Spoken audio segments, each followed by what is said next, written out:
नमस्कार दोस्तों, स्वागत है आप सभी का हमारे अपने अंबर प्रेप यूट्यूब चैनल पर। यहाँ हम लेकर आए हैं आप सभी के लिए zero to hero MCQ series.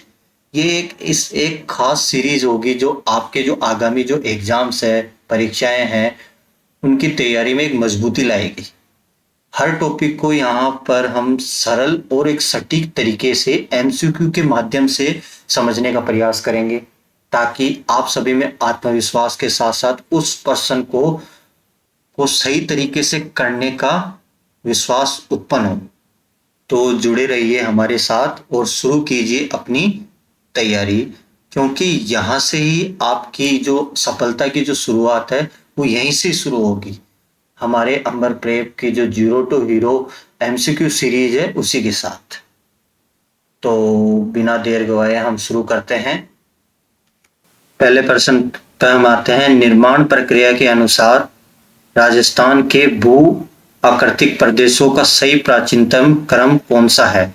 सबसे पुराने से नवीनतम वाला लेना है। तो ये हमारे पास ऑप्शंस है। तो कौन सा सबसे पुराना है, फिर उससे कम पुराना, कम, और सबसे नवीनतम कौन सा है? तो ये ऑप्शंस है। तो इसमें से कौन सा होगा सही? देखो, अरावली की हम बात करते हैं, अरावली पर्वतीय प्रदेश की। तो इस प्रदेश का जो निर्माण था, इसका निर्माण कब हुआ, कौन से काल में हुआ? प्री कैम्ब्रियन काल में इसका निर्माण होता है। अरावली पर्वतीय प्रदेश का जो निर्माण है प्री कैम्ब्रियन काल में निर्माण हुआ है। और दक्षिण पूर्वी पठारी का हम बात करते हैं। दक्षिण पूर्वी पठारी जो प्रदेश है, इसका जो निर्माण हुआ है वो कौन से काल में हुआ है?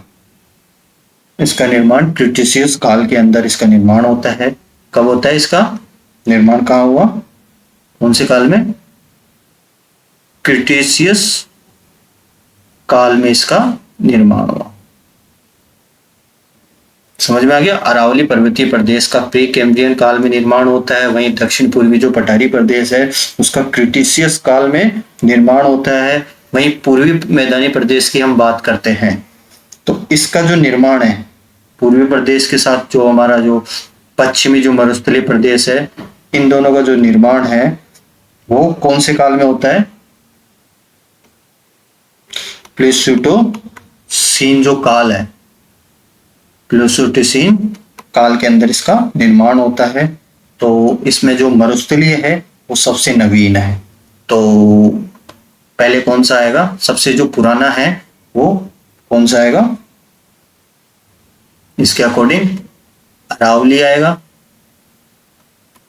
फिर उसके बाद कौन सा आएगा? दक्षिण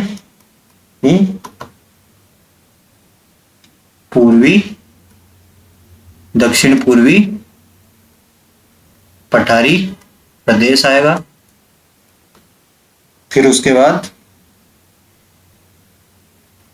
पूर्वी मैदानी प्रदेश। फिर उसके बाद आएगा हमारा मरुस्थल। तो ये हमारा जो क्रम है वो कौन सा है? क्रम प्राचीन से लेके नवीनतम काल तक। तो इसका ऑप्शन एक इसका करेक्ट हो जाएगा, अरावली पर्वतीय प्रदेश जिसका प्री कैम्ब्रियन काल में निर्माण होता है। वहीं दक्षिणी पूर्वी पठारी प्रदेश की हम बात करते हैं तो क्रिटेशियस काल में इसका निर्माण होता है। और पूर्वी मैदानी प्रदेश और पश्चिमी जो मरुस्थलीय प्रदेश है इसका प्लेस्टोसीन काल में निर्माण होता है। ए ऑप्शन इसका करेक्ट हो जाएगा। अगले क्वेश्चन पे हम आते हैं। अगला क्वेश्चन है, राजस्थान का कौन सा भौतिक प्रदेश गोंडवाना लैंड का अवशेष माना जाता है? ऑप्शंस है पश्चिमी मरुस्थलीय प्रदेश, पूर्वी मैदानी प्रदेश, अरावली पर्वतीय प्रदेश, या इनमें से कोई नहीं। तो इसका आंसर बताओ क्या आएगा?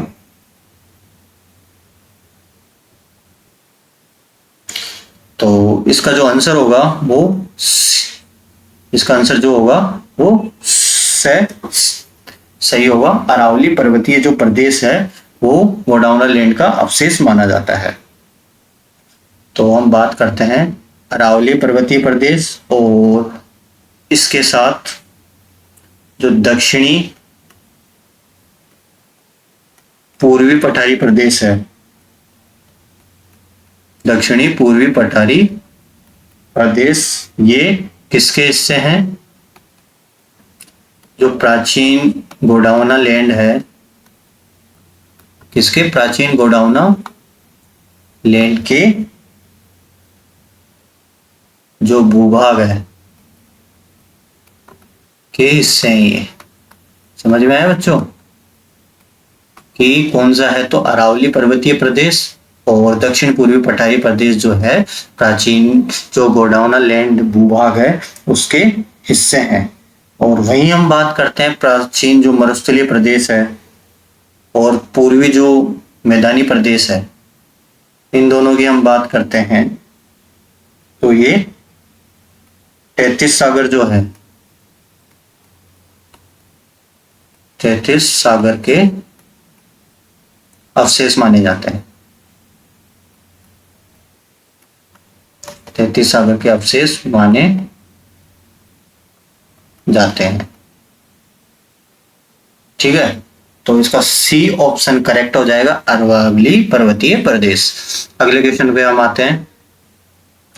राजस्थान के कुल क्षेत्रफल, राजस्थान के कुल क्षेत्रफल का लगभग कितना प्रतिशत पश्चिमी जो मरुस्थलीय प्रदेश के अंतर्गत आता है? तो इसका बताओ। इसके जो ऑप्शन है 40%, 23%, 9%, 61.11%। तो इसका जो सही आंसर होगा वो क्या होगा बताओ? इसका जो क्षेत्रफल होगा वो डी इसका करेक्ट होगा, 61.11%। तो हम बात करते हैं मरुस्थल की। मरुस्थल की हम बात करते हैं तो जो एरिया है, एरिया की हम बात करें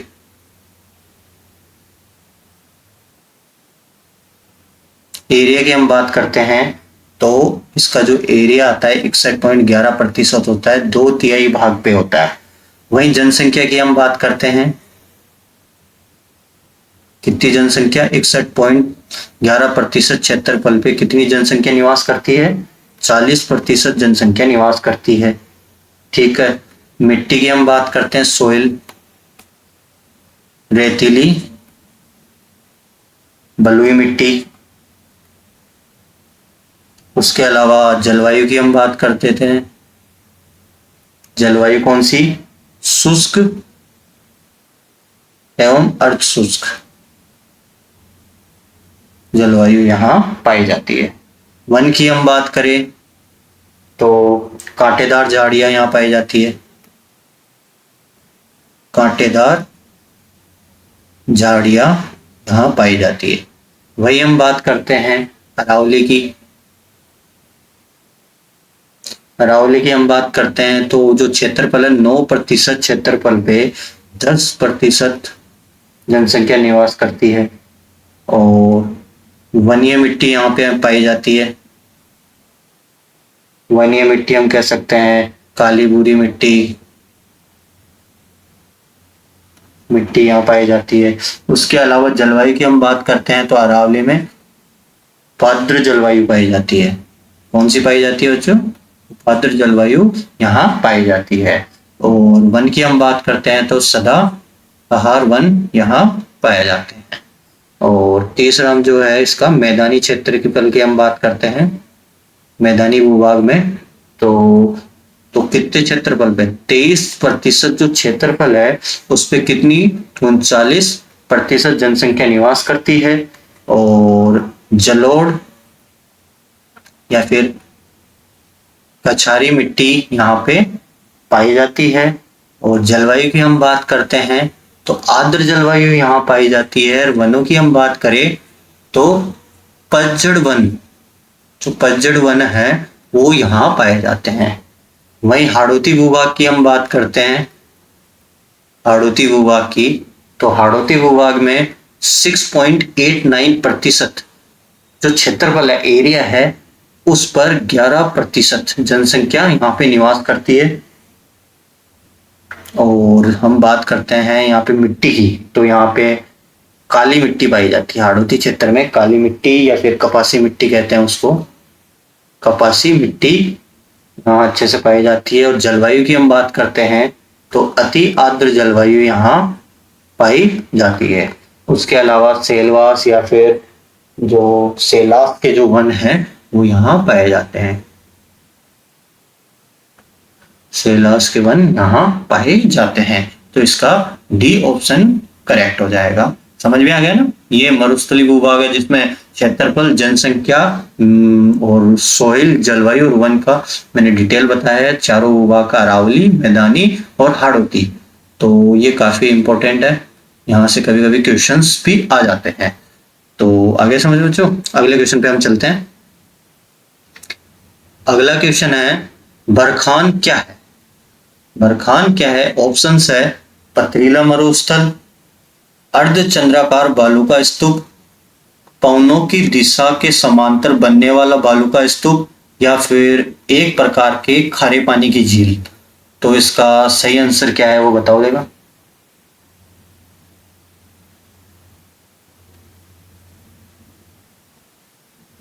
तो इसका जो सही आंसर होगा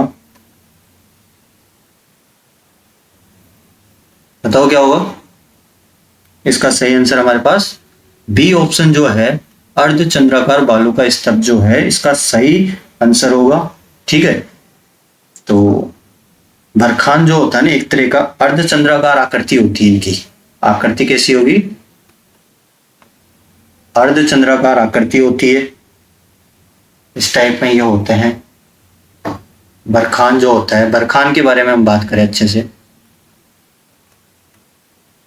तो ये इस टाइप का ये होता है। इस साइड जो होता है ये कॉन्वेक्स होता है, कॉन्वेक्स, जिसको हिंदी में हम तल कहते हैं। और जो इस साइड वाला जो होता है ये अवतल होता है, इसको ये अवतल होता है, कॉनकेव इसको हम कहते हैं। पवन इस साइड से चलती है, इसकी ये जो चौड़ाई होती है, चौड़ाई की हम बात करते हैं तो 100 से 200 मीटर का ये होता है। हाइट की हम बात करें, ऊंचाई, तो ये 10 से 20 मीटर की ऊंचाई में होता है। ठीक है, इसमें सीधा है कि पवन के द्वारा जो मिट्टी का जो जमाव होगा, पवन के द्वारा मिट्टी का जो जमाव है वो अर्धचंद्राकार आकृति में हो, अर्धचंद्राकार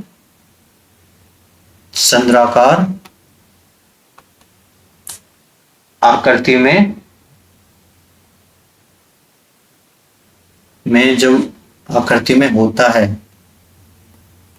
तो इससे जो निर्मित जो आकृति, स्थल आकृति होती है उसको हम बरखान कहते हैं। समझ गए? ये होता है बरखान।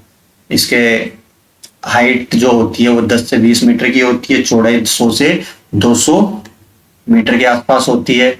और इसमें और भी चीजें है कि इसके अलावा मरुस्थलीकरण की हम बात करें, सर्वाधिक मरुस्थलीकरण, सर्वाधिक जो मरुस्थलीकरण जो होता है इसी के कारण होता है। मरुस्थली जो करण होता है, सर्वाधिक मरुस्थलीकरण, वो बरखान के कारण ही होता है। और इसके अलावा हम बात करते हैं तो सर्वाधिक गतिशील या विस्थांतरित बालिका स्तूप है, इसी के कारण ये होता है। दूसरी बात कि जो बरखान बालू का स्तूप है वो सर्वाधिक कहाँ पाया जाता है। हम बात करें सर्वाधिक कहाँ, तो शेखावटी वाला जो क्षेत्र है, शेखावटी जो एरिया है, शेखावटी एरिया में हम बात करते हैं तो मुख्यतः बालेरी, चूरू और देशनोक जो कि बीकानेर में है। ठीक है, बालेरी, चूरू सबसे ज्यादा, देशनोक जो बीकानेर में है, और इसके अलावा सीकर में भी है, ओशिया जो जोधपुर ग्रामीण में आता है वहाँ है। करणी माता का हमने बता ही दिया। और चूरू के अंदर ही रतनगढ़ वाला जो एरिया है वहां पे भी पाया जाता है। और जायल, नागौर, डीडवाना, कुचामन, इन जगहों पर ये बरखान तलकटी देखने को मिलती है। समझ में आया? तो इसका बी ऑप्शन करेक्ट हो जाएगा। वहीं अदर ऑप्शंस की हम बात करते हैं, पथरीला मरुस्थल की। तो जो पथरीला मरुस्थल है जहाँ पे जो ये स्तूप स्तूप नहीं पाए जाते, वहां पे केवल पत्थर पाए जाते हैं, उसको हमादा कहा जाता है। क्या कहा जाता है उसको? हमादा कहा जाता है। और रॉकी माउंट डेजर्ट कह सकते हैं, या तो ये कहाँ पे इसका इसका जो विस्तार है हमादा की हम बात करें तो ट्रायंगल बनता है। ट्रायंगल में हम बात करते हैं जैसे कि जैसलमेर, जैसलमेर की हम बात करें, जैसलमेर में पोखरण, कहाँ पे? पोखरण, रामगढ़, लोदरवा, समझ गए? और बाड़मेर, दूसरा है बाड़मेर बालोतरा, बाड़मेर बालोतरा। और एक और है जोधपुर फालोदी। समझ गए? देखो वापस एक बार बता देता हूँ, अर्धचंद्राकार बालू के स्तंभ जो होते हैं सीधे उनमें ये होता है कि पवन द्वारा जो मिट्टी का जो जमाव होता है वो अर्धचंद्राकार आकृति के अंदर होता है।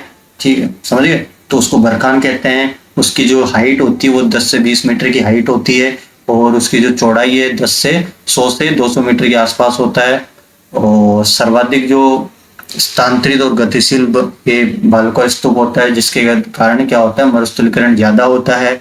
और उसके अलावा ये सर्वाधिक शेखावटी क्षेत्र में पाया जाता है। बालेरी, रतनगढ़, चूरू यहाँ पे होता है। देशनोक, बीकानेर हो गया, सीकर हो गया, डीडवाना, कुचामन हो गया, ये यहाँ पाया जाता है। वहीं पथरीला स्थल को हमादा कहा जाता है, वहां बालू का स्तूप नहीं होते हैं। ये सबसे ज्यादा जैसलमेर, पोखरण में पोखरण, रामगढ़, लोदरवा में पाया जाता है। बाड़मेर, बालोतरा में, जोधपुर के फलोदी में ये यहाँ पाया जाता है। और अगला था इसके अंदर सी ऑप्शन है, पवनों की दिशा के समांतर बनने वाले बालू का स्तंभ। तो ये इसको अनुरुद्ध या फिर रेखीय, ये कौन सा होता है? ये रेखीय, रेखीय स्तूप होते हैं। ये रेखीय स्तूप होते हैं जो पवनों की दिशा के समांतर जो बालू के स्तूप बनते हैं उसको रेखीय स्तूप कहते हैं। ये सर्वाधिक कहाँ होते हैं? ये जैसलमेर और जो लूनी वाला जो एरिया आ गया, जवाई वाला आ गया, उसके समांतर ये होते हैं। फलोदी भी है। और ये जो इनकी हम बात करते हैं तो अन्य जो बालू जो होते हैं उनकी तुलना में अधिक वनस्पति और बालू की लंबाई भी इनकी सर्वाधिक होती है। और एक प्रकार के खारे पानी की हम बात करते हैं तो इसका हम बात करते हैं अस्थायी झील। ये प्याला ही उनको खड़ीन कहते हैं। तो वैसे तो इसका जो आंसर होगा वो बी ऑप्शन इसका करेक्ट हो जाएगा। मैं हर ऑप्शन को इसलिए समझा रहा हूं कि आपको एक क्वेश्चन से 4 जो क्वेश्चन है और डीप अंडरस्टैंडिंग है वो आपकी बने कि ये पथरीला मरुस्थल है तो इसके बारे में हम क्या जान सकते हैं कि ये चीजें इसके बारे में। अर्चद बी ऑप्शन है तो इसके बारे में क्या क्या चीजें हो सकती है। तो ऐसे मैंने हर तरह को डिस्कस किया है तो आपकी जो समझ है उसको विकसित करेगा। अगले क्वेश्चन पे चलो हम आते हैं। लाठी सीरीज क्षेत्र किस जिले में स्थित है? ऑप्शन है बाड़मेर, बीकानेर, जैसलमेर, जोधपुर। तो इसका आंसर बताओ देगा।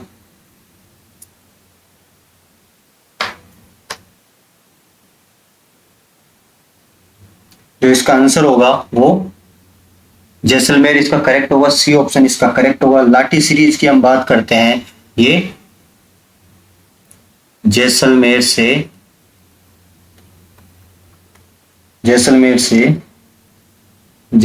कहां पे है? जैसलमेर में जो पोखरण है, जैसलमेर में पोखरण से मोहन गढ़ तक 60 किलोमीटर लंबी एक भूगर्भीय जलपट्टी सीरीज है। ये 60 किलोमीटर की है। इस क्षेत्र में सेवन या फिर लीलोन जो घास होती है, लीलोन घास पाई जाती है।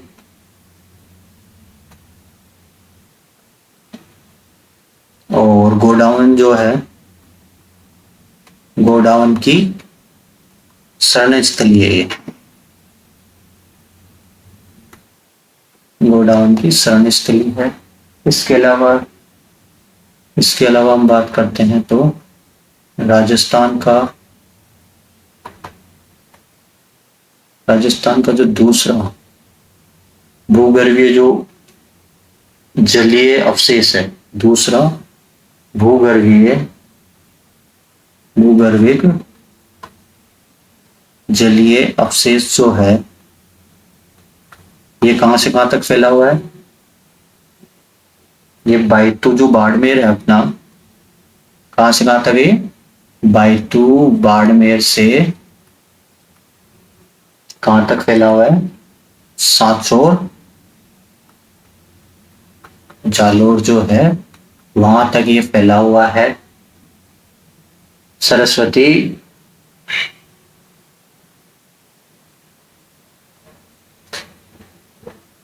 समझ गए? दूसरा जो भूगर्भीय जलीय, समझ गए? राजस्थान का जो दूसरा भूगर्भिक जलीय अवशेष है वो बायतू बाड़मेर से सांचौर जालोर तक फैला हुआ है।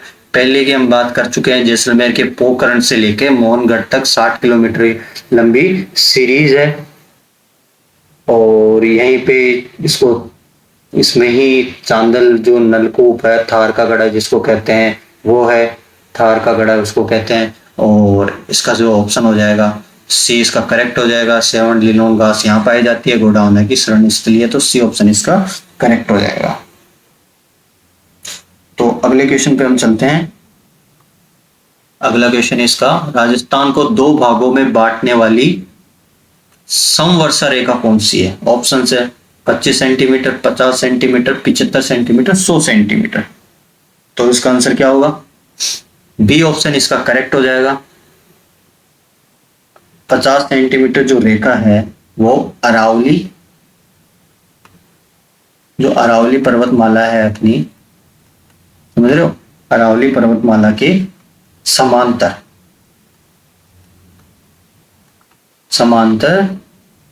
गुजरती है। अरावली पर्वतमाला के समांतर ये गुजरती है और राजस्थान को दो भागों में ये बांटती है, दो भागों में विभाजित करती है, दो भागों में विभाजित करती है। 50 सेंटीमीटर जो समरेखा है वो अरावली पर्वतमाला के समांतर गुजरती है। पहला तो ये पॉइंट हो गया। दूसरा पॉइंट है कि ये राजस्थान को दो भागों में विभाजित करती है। पूर्वी, कौन कौन से? पूर्वी एंड पश्चिमी भाग, पश्चिमी भाग में विभाजित करती है।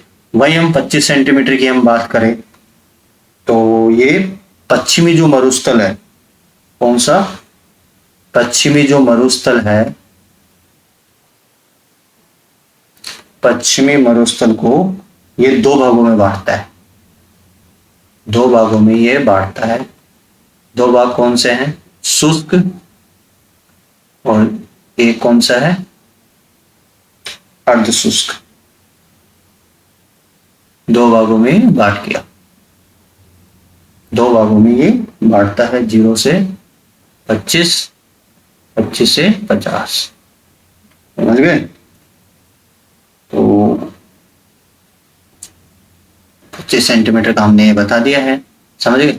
50 सेंटीमीटर अरावली पर्वतमाला को समांतर गुजरती है, राजस्थान को दो भागों में बांटती है, पूर्वी और पश्चिमी भाग। वहीं 25 सेंटीमीटर की हम बात करते हैं तो पश्चिमी मरुस्थल जो है उसको दो भागों में ये बांटती है, शुष्क और अर्धशुष्क। शुष्क जो होता है वो 0 से 25 सेंटीमीटर, और अर्धशुष्क की हम बात करते हैं तो 25 से 50 सेंटीमीटर की हम बात इसमें तक होता है। और 75 और 100 सेंटीमीटर भी वो रेखा है जाती तो है, पर ये किसी को ऐसे एग्जैक्ट तो इसका अभी कोई है नहीं कि ये कहाँ क्या काटती है। तो इसका जो आंसर होगा वो बी इसका करेक्ट हो जाएगा। अगले क्वेश्चन पे हम आते हैं। ऊपरमाल का पठार, ऊपरमाल का पठार किन दो स्थानों के मध्य स्थित है? ऑप्शन है कुंभलगढ़ और गोकुंदा, भैंसोरगढ़ और बिजोलिया, चित्तौड़गढ़ और कोटा, प्रतापगढ़ और बांसवाड़ा। ऊपरमाल का जो पठारी भाग है वो चित्तौड़गढ़ का जो चित्तौड़ चित्तौड़गढ़ का चित्तौड़गढ़ का जो भैंसोरगढ़ है, भैंसोरगढ़ से लेकर कहां तक है ये भीलवाड़ा का जो भीलवाड़ा का कहा भीलवाड़ा का जो बिजोलिया है, भीलवाड़ा का जो बिजोलिया है वहां तक ये फैला हुआ है,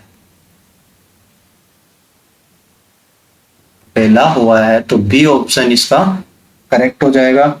और ये किसका हिस्सा है, किस पठार का हिस्सा ये बताओ? हाड़ौती पठार का ये हिस्सा है, हाड़ौती पठार का ये हिस्सा है। वही हम कुंभलगढ़ और गोकुंदा की हम बात करते हैं तो इसका जो बीच का भाग है उसको हम क्या कहते हैं? बोराट कहते हैं, बोराट कहते हैं। तो इसका बी ऑप्शन इसका करेक्ट हो जाएगा। अगले क्वेश्चन पे हम आते हैं। अरावली पर्वतमाला की सबसे ऊंची चोटी गुरु शिखर की ऊंचाई कितनी है? ऑप्शन है 1727, 1597, 1722, 1442। तो इसका जो करेक्ट आंसर होगा वो क्या होगा? सी ऑप्शन इसका करेक्ट हो जाएगा। 1722 जो है समुद्र तल से, समुद्र तल से इसकी जो हाइट है, ऊंचाई है वो 1722 मीटर की है। ये कहां पे स्थित है? सिरोही में है। और इसको और क्या कहते हैं?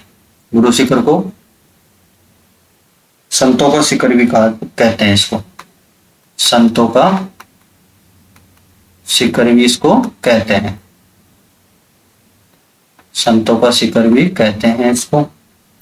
इसके अलावा हम बात करते हैं, इसकी और भी है कि कुछ स्रोत है, कुछ स्रोतों की हम बात करें,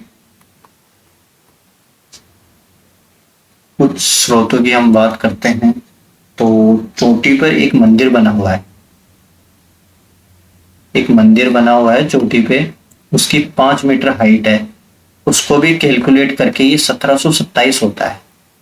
1722 तो ये प्लस 5, 1727 कहीं कहीं लिखा हुआ होता है। पर जो ऑफिशियल आधिकारिक आधिकारिक जो आधिकारिक है, आधिकारिक जो है 1722 मीटर ही है। और 1597 मीटर किसकी है बताओ? 1597 मीटर ऊंचाई है शेर चोटी जो है उसकी, 1597 मीटर की ऊंचाई है। और 1442 की हम बात करते हैं, वो किसकी है? ये दिलवाड़ा की है, दिलवाड़ा की जो चोटी है उसकी ये ऊंचाई है। तो इसका सी ऑप्शन इसका करेक्ट हो जाएगा, 1722। अगले क्वेश्चन पे हम आते हैं। छप्पन का मैदान राजस्थान के किन जिलों में फैला हुआ है? ऑप्शन है कोटा बूंदी, जैसलमेर बाड़मेर, बांसवाड़ा प्रतापगढ़, अलवर भरतपुर। तो इसका आंसर बताओ। सी ऑप्शन इसका करेक्ट हो जाएगा। छप्पन का जो मैदान है वो माही नदी के द्वारा, जो माही नदी है उसके द्वारा निर्मित है, पहली बार माही नदी के द्वारा निर्मित है। और ये कहाँ पे फैला हुआ है? बांसवाड़ा प्रतापगढ़ के अंदर, बांसवाड़ा प्रतापगढ़ जिलों के अंदर 56 गांवों का, 56 गांवों का या फिर नदी नालों का समूह है।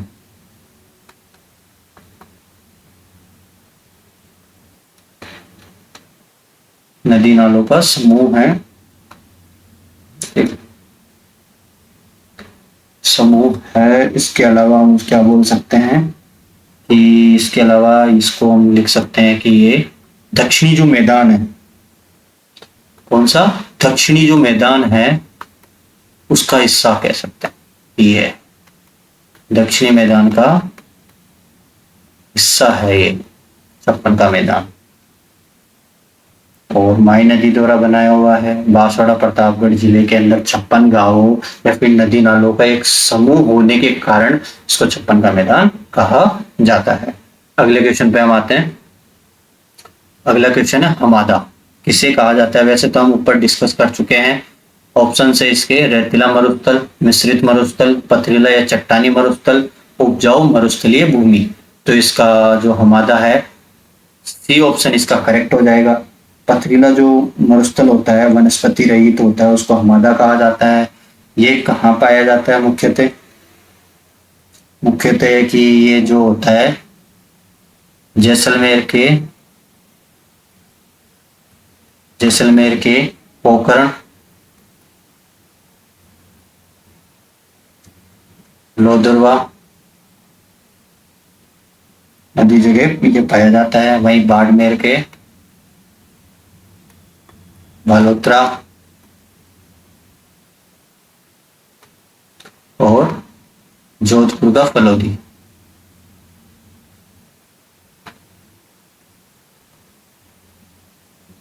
जोधपुर के फलोदी में ये पाया जाता है। और इसके अलावा हम बात करें रेतीले जो मरुस्थल होता है इसको क्या कहते हैं, इर्ग कहते हैं। ये इर्ग कहलाता है, इर्ग कहते हैं रेतीले मरुस्थल को। वहीं मिश्रित मरुस्थल जो होता है इसमें रेत कंकड़ ये चीजें होती है, इसको रेग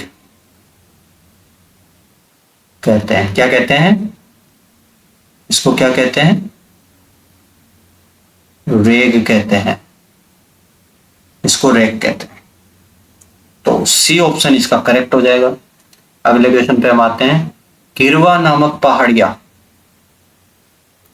किस जिले में स्थित है। ऑप्शन है इसके उदयपुर, सिरोही, राजसमंद, डूंगरपुर। तो इसका ए ऑप्शन इसका करेक्ट हो जाएगा। उदयपुर के जो चारों ओर जो फैली हुई जो तस्तिरनुमी और या फिर उदयपुर के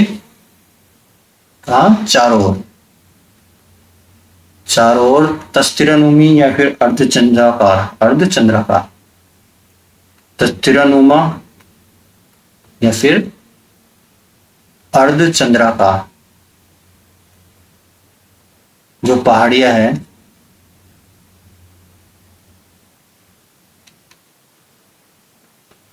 जो अर्धचंद्राकार पहाड़ियां है उनको स्थानीय भाषा में क्या कहते हैं, उनको स्थानीय भाषा में गिरवा कहते हैं। समझ गए। तो ए ऑप्शन इसका करेक्ट हो जाएगा। उसके अलावा हम बात करते हैं सिरोही में क्या है। सिरोही के अंदर जो तीव्र ढाल वाली जो होती है वाली जो पहाड़ियां है, तीव्र ढाल वाली जो पहाड़ियां है, पहाड़ियों को क्या कहते हैं वहां पे, भाकर। समझ गए। सिरोही में जो तीव्र ढाल वाली जो पहाड़ियां होती है उसको भाकर कहते हैं। तो बी ऑप्शन समझ गए। और उसके अलावा ए ऑप्शन हमें पता है कि चारों ओर जो उदयपुर के चारों ओर जो तस्तिरनुमा अंदर और या फिर अर्धचंद्राकार जो पहाड़ियां होती है उसको स्थानीय भाषा में गिरवा कहते हैं। अगले क्वेश्चन पे हम आते हैं। Great boundary fault, great boundary fault वह सीमांत भ्रंश किन दो पर्वत श्रृंखलाओं के मध्य स्थित है। ऑप्शन है अरावली और हिमालय, विंध्याचल और सतपुड़ा, अरावली और विंध्याचल, हिमालय और विंध्याचल। तो इसका जो आंसर होगा वो सी इसका करेक्ट होगा, अरावली और विंध्याचल। देखो ग्रेट बाउंड्री जो फॉल्ट है एक भूगर्भिक संरचना है। पहली बात भूगर्भिक संरचना है ये,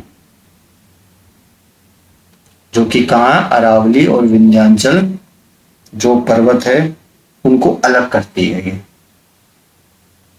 अलग करती है। अरावली और विंध्याचल जो पर्वत श्रृंखला है उनको अलग करती है। मुख्यतः ये कहाँ पे है? मुख्यतः ये हम बात करें तो ये कहाँ कहाँ है? बूंदी और सवाई माधोपुर। इसके अलावा बताओ, चित्तौड़,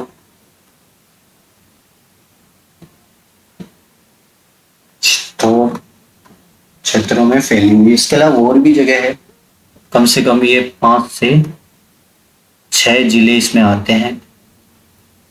ये आप मुझे कमेंट में बताना कौन कौन से जिले आते हैं। ग्रेट बाउंड्री फॉल्ट जो होती है वो किन किन जिलों से होकर गुजरती है, वो जिले इसमें बताओ। तो यहाँ पे मुझे किस में बताओगे? कमेंट सेक्शन में बताना कौन से आता है, कौन कौन से जिलों में से ये होती है। तो अगले क्वेश्चन पे हम आते हैं। अगला क्वेश्चन है, निम्न में से कौन सी चोटी मध्य अरावली में स्थित है? ऑप्शन है रघुनाथगढ़, गुरु शिखर, जरगा, तारागढ़। तो इसका जो सही आंसर होगा वो डी इसका करेक्ट होगा। तारागढ़ जो है इसकी जो है ये मध्य अरावली में स्थित है। ये मध्य अरावली में है। इसकी जो हाइट है वो कितनी है? 873 मीटर इसकी हाइट है। अजमेर में ये स्थित है। और वहीं हम बात करते हैं रघुनाथगढ़ की, तो इसकी जो हाइट है 1055 मीटर की इसकी हाइट है। और ये कहाँ पे स्थित है? उत्तरी जो अरावली है, उत्तरी अरावली में है रघुनाथगढ़। और उत्तरी अरावली की सबसे ऊंची चोटी, सबसे ऊंची चोटी है ये, समझ रहे हो ना। और वहीं हम बात करते हैं गुरु शिखर की, 1722 मीटर है। मंदिर को अगर हम जोड़ते हैं तो वो 1727 मीटर होता है, आधिकारिक यही है। और दक्षिणी अरावली की ये सबसे ऊंची चोटी है। कहाँ की? दक्षिणी अरावली की सबसे ऊंची चोटी है, ये सबसे ऊंची चोटी है। अब जरगा की हम बात करें, जरगा की जो हाइट है वो कितनी है? 1431 मीटर के आसपास ये होती है। और दक्षिण अरावली की ये, दक्षिणी अरावली की एक प्रमुख चोटी है, कि प्रमुख चोटी है। दक्षिणी अरावली की जो सबसे ऊंची चोटी है वो गुरु शिखर है, 1722 मीटर की है। वहीं उत्तरी अरावली की हम बात करते हैं, रघुनाथगढ़ 1055 मीटर की है, सबसे ऊंची चोटी है।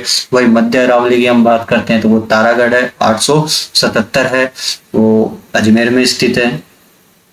और मध्य अरावली में जो 2 और भी है उन चोटियों के नाम मध्य अरावली में, मध्य अरावली में अन्य 2 चोटियां और है, उनके नाम एंड जो ऊंचाई, कमेंट सेक्शन में मुझे बताना क्या क्या है। जरूर बताओ कमेंट सेक्शन में किस किस को आता है।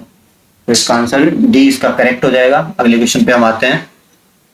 अगला क्वेश्चन है, राजस्थान में डांग क्षेत्र का संबंध किस भौतिक प्रदेश से है? ऑप्शन है पश्चिमी मरुस्थलीय प्रदेश, अरावली पर्वतीय प्रदेश, पूर्वी मैदानी प्रदेश, दक्षिण पूर्वी पठारी प्रदेश। तो इसका जो सही आंसर होगा वो क्या होगा? सी ऑप्शन इसका करेक्ट हो जाएगा। पूर्वी मैदानी प्रदेश जो है वो उससे डांग क्षेत्र का संबंध है। चंबल नदी द्वारा, क्या है ये डांग क्षेत्र? क्या है? जो चंबल नदी है अपने,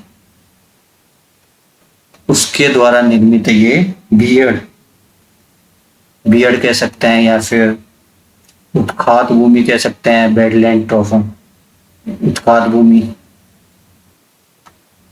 कोई क्या कहते हैं हम, डांग क्षेत्र कहते हैं,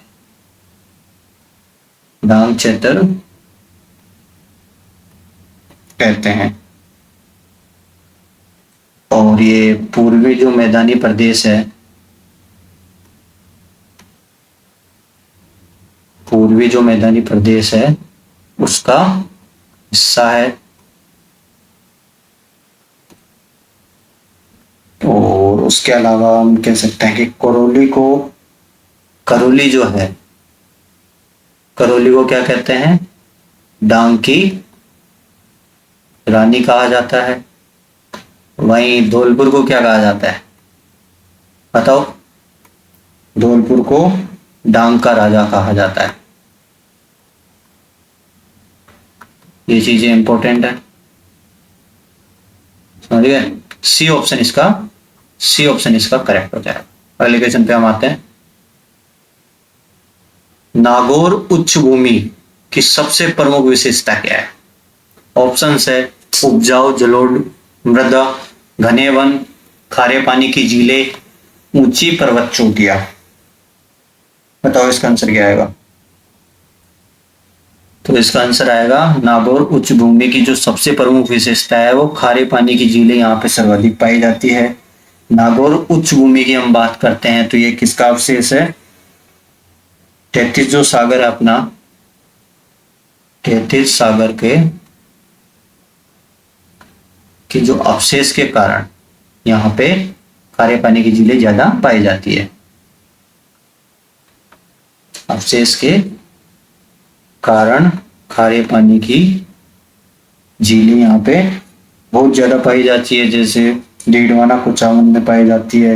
ये इसकी प्रमुख विशेषता है। और तो यही है। अगले क्वेश्चन पे हम बात करते हैं।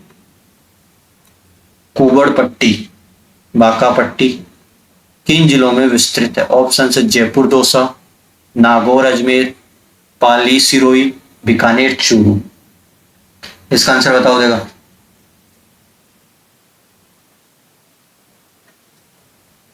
इसका जो आंसर होगा बताओ क्या होगा? बी ऑप्शन इसका करेक्ट होगा। नागौर और अजमेर के बीच जो भूमिगत जो जल है, भूमिगत जो जल है उसमें क्या पाया जाता है मैक्सिमम मात्रा में? फ्लोराइड। फ्लोराइड यहाँ पे की जो मात्रा है वो अधिक है, फ्लोराइड की मात्रा अधिक है, जिसके सेवन से क्या होता है यहाँ पे जो हड्डियां होती है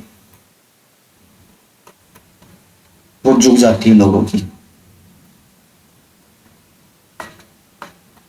उसके अलावा जो दांत हैं वो पीले पड़ जाते हैं, दांत पीले हो जाते हैं, इसलिए इस क्षेत्र को कुबड़ पट्टी, इसलिए कुबड़ पट्टी इसको कहते हैं। समझ गए? तो बी ऑप्शन इसका करेक्ट हो जाएगा। अगले क्वेश्चन पे हम आते हैं। अगला क्वेश्चन है तोरावटी क्षेत्र किस नदी के अपवा क्षेत्र को कहा जाता है? ऑप्शन है लूनी, कांतली, बनास, चंबल। तो बी ऑप्शन इसका करेक्ट हो जाएगा। कांतली नदी का जो बहाव क्षेत्र होता है, कांतली नदी का जो बहाव क्षेत्र है उसको तोरावटी कहा जाता है। क्योंकि तवर वंशीय यहाँ पे क्यों तोरावटी क्यों है? तवर जो वंश था उनका शासन था यहाँ पे, उनका शासन था। ये क्षेत्र जो है कहाँ कहाँ फैला हुआ है? सीकर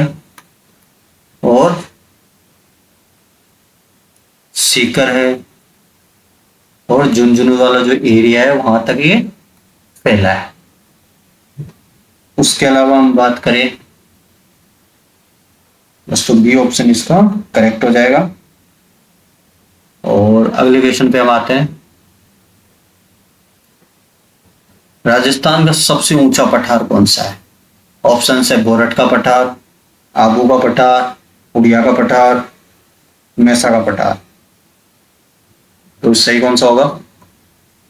उड़िया का पठार जो है राजस्थान का सबसे ऊंचा पठार है। इसकी जो हाइट की हम बात करते हैं वो 1360 मीटर है। कहाँ पे स्थित है ये? सिरोही में ये स्थित है और राजस्थान का सबसे ऊंचा पठार है। राजस्थान का सबसे ऊंचा पठार है ये, समझ गए? उसके अलावा हम बात करते हैं बोरट के पठार की। तो बोरट के पठार की जो हाइट है वो 1225 मीटर है। और जो ये दूसरा सबसे सेकंड हाईएस्ट पठार है, सेकंड हाईएस्ट है ये। आबू के पठार की हम बात करते हैं, 1200 मीटर की हाइट है, थर्ड हाईएस्ट है ये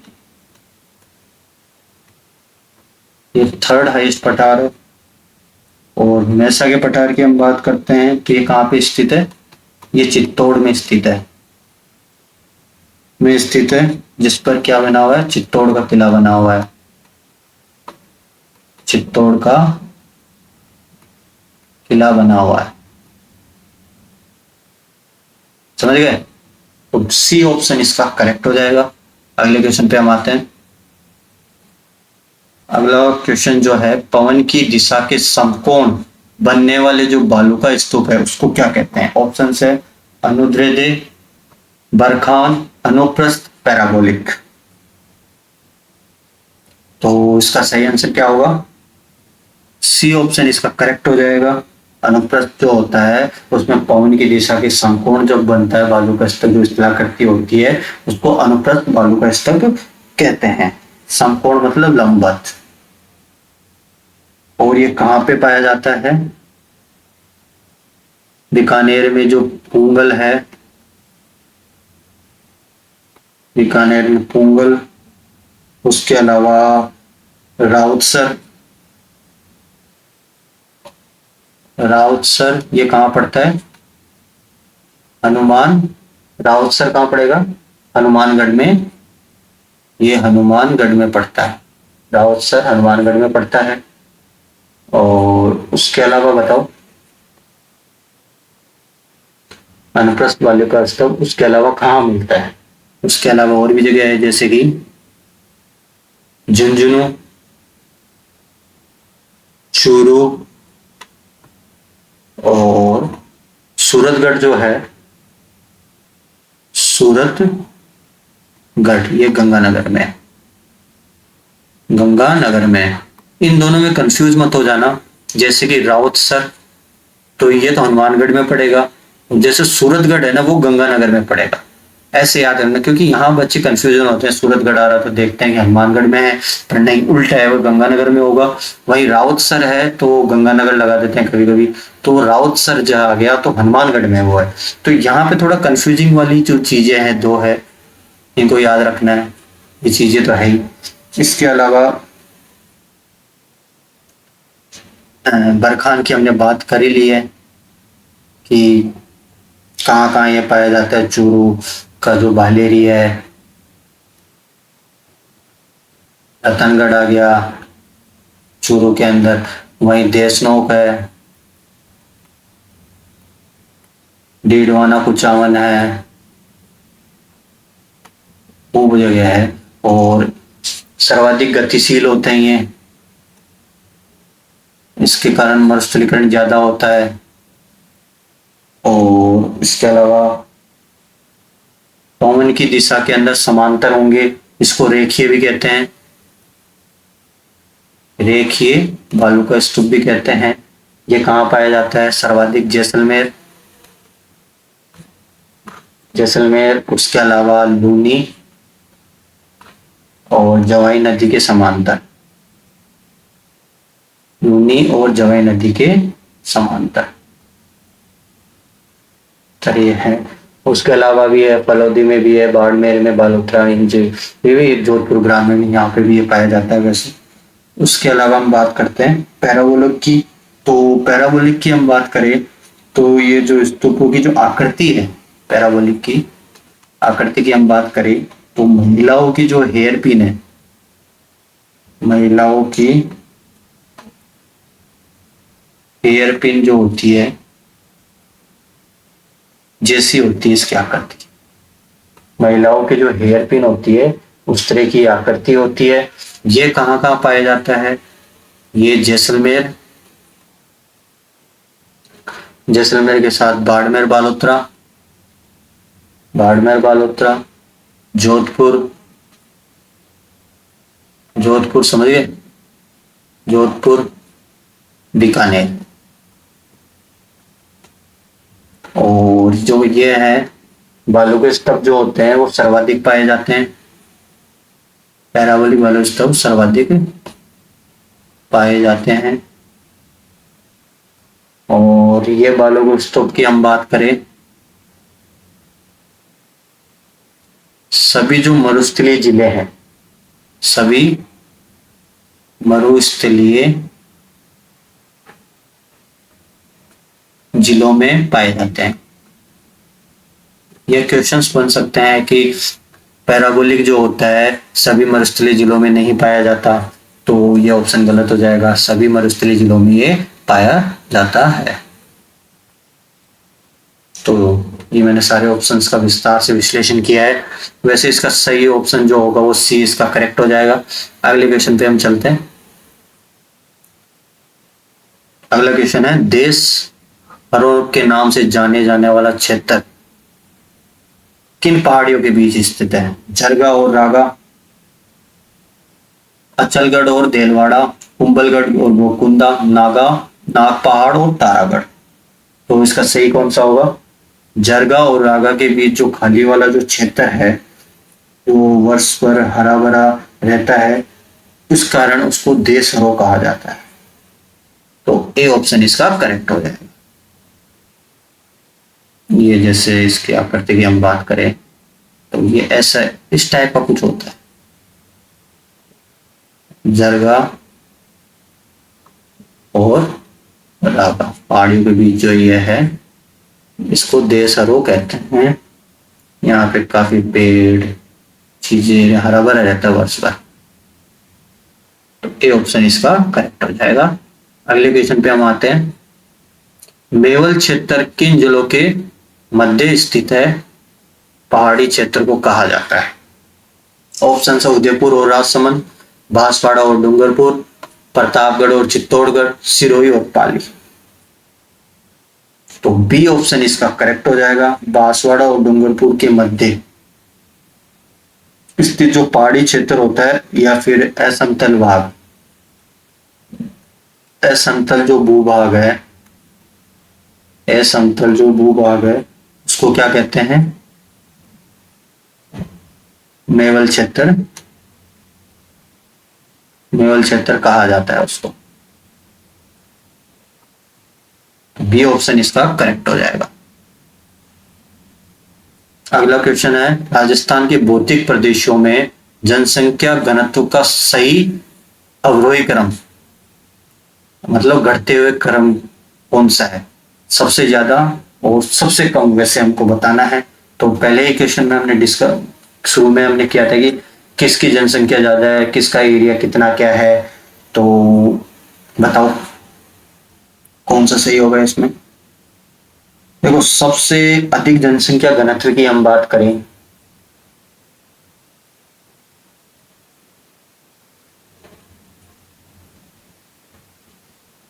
सबसे अधिक जनसंख्या जो घनत्व है वो किसका सबसे ज्यादा होगा?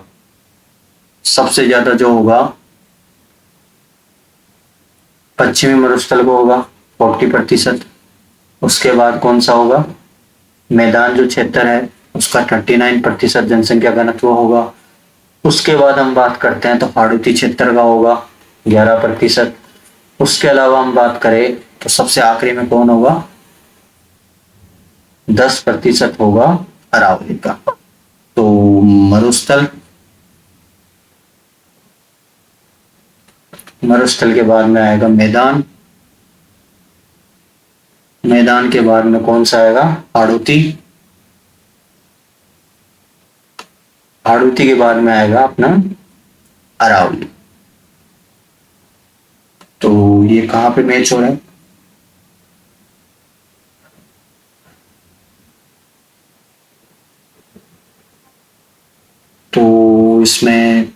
प्रिंटिंग मिस्टेक है, तो हम ऐसा करते हैं कि दक्षिण पूर्वी पठार यहाँ आ जाएगा, अरावली प्रदेश इधर आ जाएगा।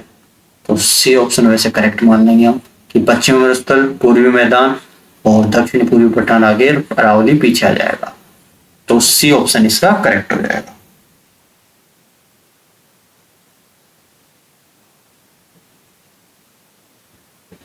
अगले क्वेश्चन पे हम आते हैं। अगला क्वेश्चन जो होगा वो कौन सा है?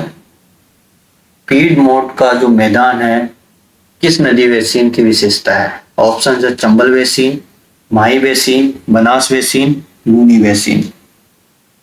तो सी ऑप्शन इसका करेक्ट हो जाएगा। सी ऑप्शन कैसे करेक्ट होगा? देवगढ़ जो है, देवगढ़ कहां पे है? राजसमंद में। देवगढ़ का है राजसमंद के समीप जो निर्जन पहाड़िया है, निर्जन पहाड़ियों का जो क्षेत्र होता है, निर्जन पहाड़ियों का जो क्षेत्र है उसको क्या कहते हैं? पीडमोंट का मैदान कहा जाता है, जो कि किसका हिस्सा है? हिस्सा किसका? ये बनास बेसिन का, ये हिस्सा है बनास बेसिन का, ये हिस्सा है। तो सी ऑप्शन इसका करेक्ट होगा। अगले क्वेश्चन पे हम आते हैं। बालू का स्तूप मुक्त सैंड ड्यून फ्री प्रदेश में पाई जाने वाली चट्टानें कौन सी है? ऑप्शन है आग्नेय चट्टानें, अवसादी चट्टानें, कायांतरित चट्टानें या फिर सारी उपयुक्त सभी। तो इसका सही कौन सा होगा? इसका जो सही होगा वो होगा बी ऑप्शन इसका करेक्ट होगा। बालों का जो स्तूप जो मुक्त प्रदेश है, जो कि कहां पे होता है? पोखरण, फलोदी और क्या बोलते हैं, पोखरण में है, फलोदी में, बालोतरा में। हमने वैसे ऊपर पढ़ चुके हैं कि जैसलमेर का जो पोखरण आ गया, लोदरवा आ गया और बाड़मेर आ गया, बालोतरा आ गया, इधर जोधपुर और बाड़मेर और त्रिभुज आकार में होता है। और जो चट्टानी परतदार यहाँ पे क्या होते हैं? परतदार ने फिर अवसादी चट्टानों से ढका हुआ है, परतदार या फिर जो अवसादी जो चट्टाने हैं, अवसादी चट्टानों से ये ढका हुआ है, अवसादी चट्टानों से ये ढका हुआ है। और यहीं पर ही हम बात करते हैं तो जुरासिक काल के जीवाश्म भी पाए जाते हैं। जुरासिक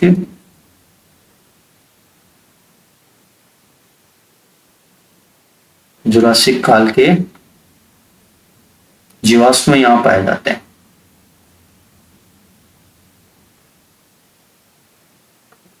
समझ गए?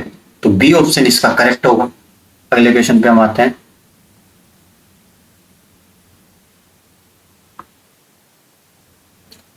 अगला क्वेश्चन जो है इसका, अरावली पर्वतमाला के संदर्भ में निम्नलिखित में से कौन सा कथन असत्य है?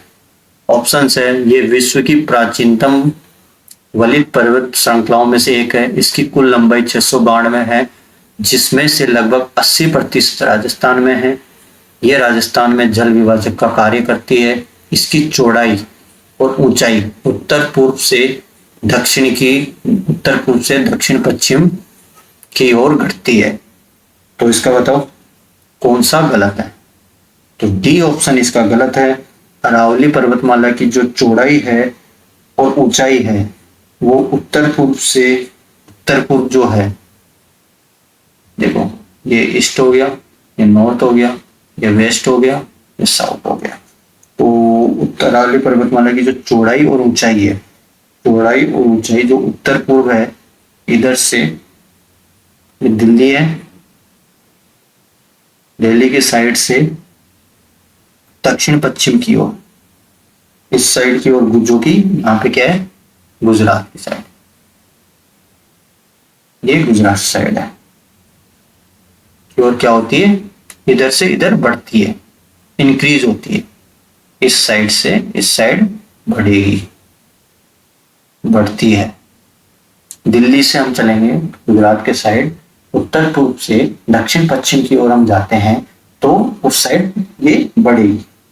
और बाकी के जो है कि ये अरावली जो होती है तो ये ऑप्शन जो होगा ये असत्य होगा। उसके अलावा जल विभाजक का ये कार्य करती है, ये सही है।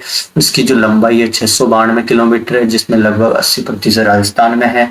और विश्व की प्राचीनतम वलित जो पर्वतमालाएं हैं, वो प्राचीनतम जो वलित पर्वतमालाएं हैं में से एक है। तो ये भी इसका सही हो जाएगा। और उसके अलावा हम इसमें बात करते हैं कि इसके 9.3% 9.3% एरिया पे 10% जनसंख्या निवास करती है और वलित पर्वतमाला है। इसकी आयु की हम बात करते हैं तो 650 मिलियन वर्ष के लगभग है, 650 मिलियन वर्ष के आसपास है। प्राचीनतम है समय के अनुसार।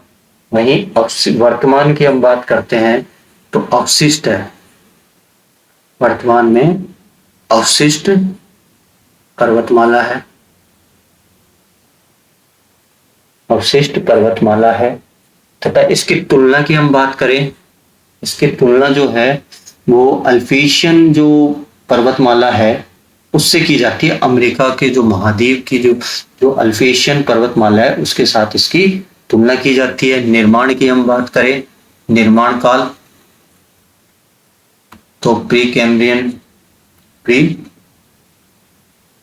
कैम्ब्रियन जो काल है वो है।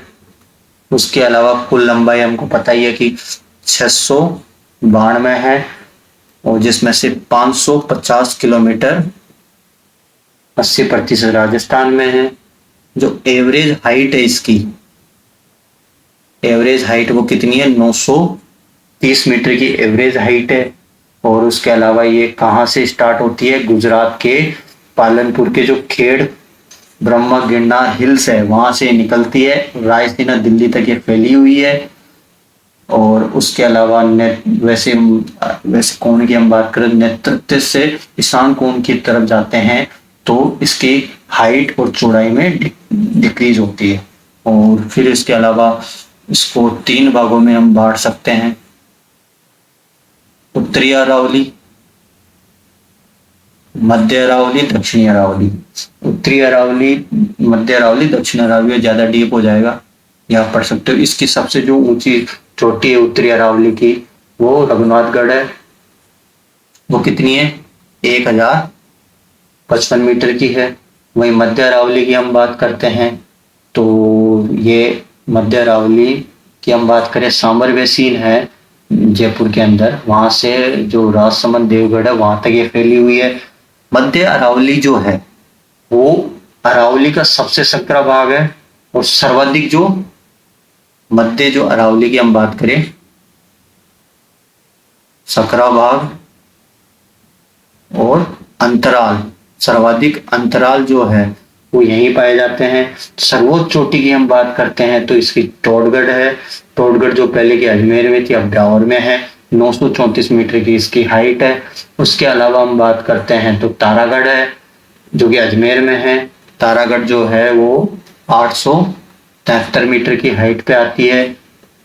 और उसके अलावा तो नाग पहाड़ी है, नाग पहाड़ी है, ये लगभग 700 के मीटर के आसपास आई थिंक।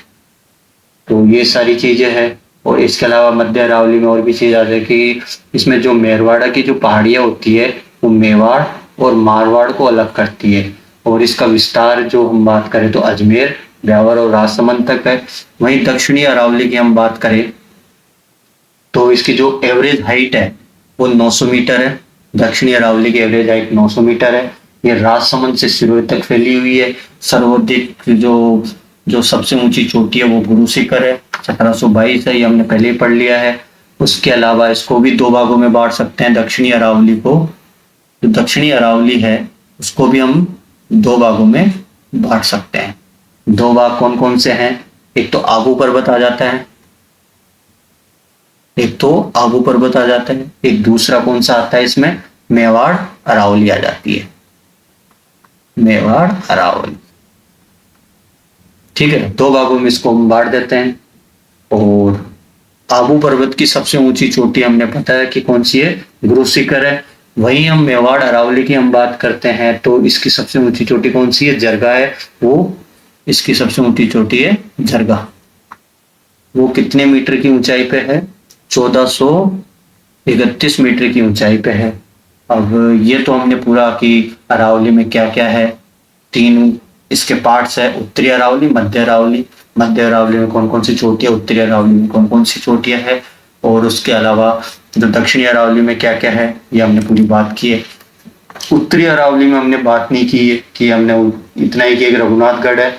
उसके अलावा और भी पहाड़ियां है उत्तरी अरावली में। शेखावटी की पहाड़ियां यहाँ मिलती है, रिंगस की पहाड़ियां मिलती है, श्री माधोपुर की पहाड़ियां भी मिलती है, और इसके अलावा तो हाँ मालखेत की पहाड़ियां मिलती है, तोरावटी की पहाड़ियां भी यहीं मिलती है। ये कुछ है जो याद करने योग्य है। और इसके अलावा जो इसकी उत्तरी अरावली की जो एवरेज हाइट होती है वो लगभग 450 मीटर के आसपास होती है। तो ये काफी है, ये डिटेल में इतना काफी है। उसके अलावा तो और क्या बताऊं मैं इसमें कि उत्तरी अरावली जो होता है कहाँ का तक फैला हो, तो जयपुर, दौसा, अलवर, सीकर तक मान सकते हैं। वहीं जो मध्य अरावली की हम बात करें तो वो हमारा अजमेर, ब्यावर और टोंक, वहां तक ये फैला हुआ है। तो ये सुफिशियंट है अरावली का जो मैंने जो एक्सप्लेनेशन किया है, इससे बाहर कुछ नहीं है। लगभग मैंने कि छोटे जो एग्जाम्स है वो सारा कवर हो गया इसमें। अगले क्वेश्चन पे हम चलते हैं। खडीन का आविष्कार किस समय समुदाय द्वारा किया गया था? ऑप्शन है जैसलमेर के पालीवाल ब्राह्मणों द्वारा, जोधपुर के राठौड़ों द्वारा, और बीकानेर के जाटों के द्वारा, मेवाड़ के भीलों के द्वारा। तो इसका ए ऑप्शन इसका करेक्ट हो जाएगा। खडीन एक तरह का जल संरक्षण है, एक विधि है, ये मेथड है, एक विधि है ये। इसका विकास लगभग 15वीं शताब्दी के आसपास जैसलमेर के जो पालीवाल ब्राह्मण थे उनके द्वारा किया गया था। इसमें क्या होता था कि ढालू जो भूमि पर जो होती थी उस पर एक ढालू जैसे कि ऐसे इस टाइप का कुछ होता था, उस पर दीवार बनाकर इस टाइप का लगभग कुछ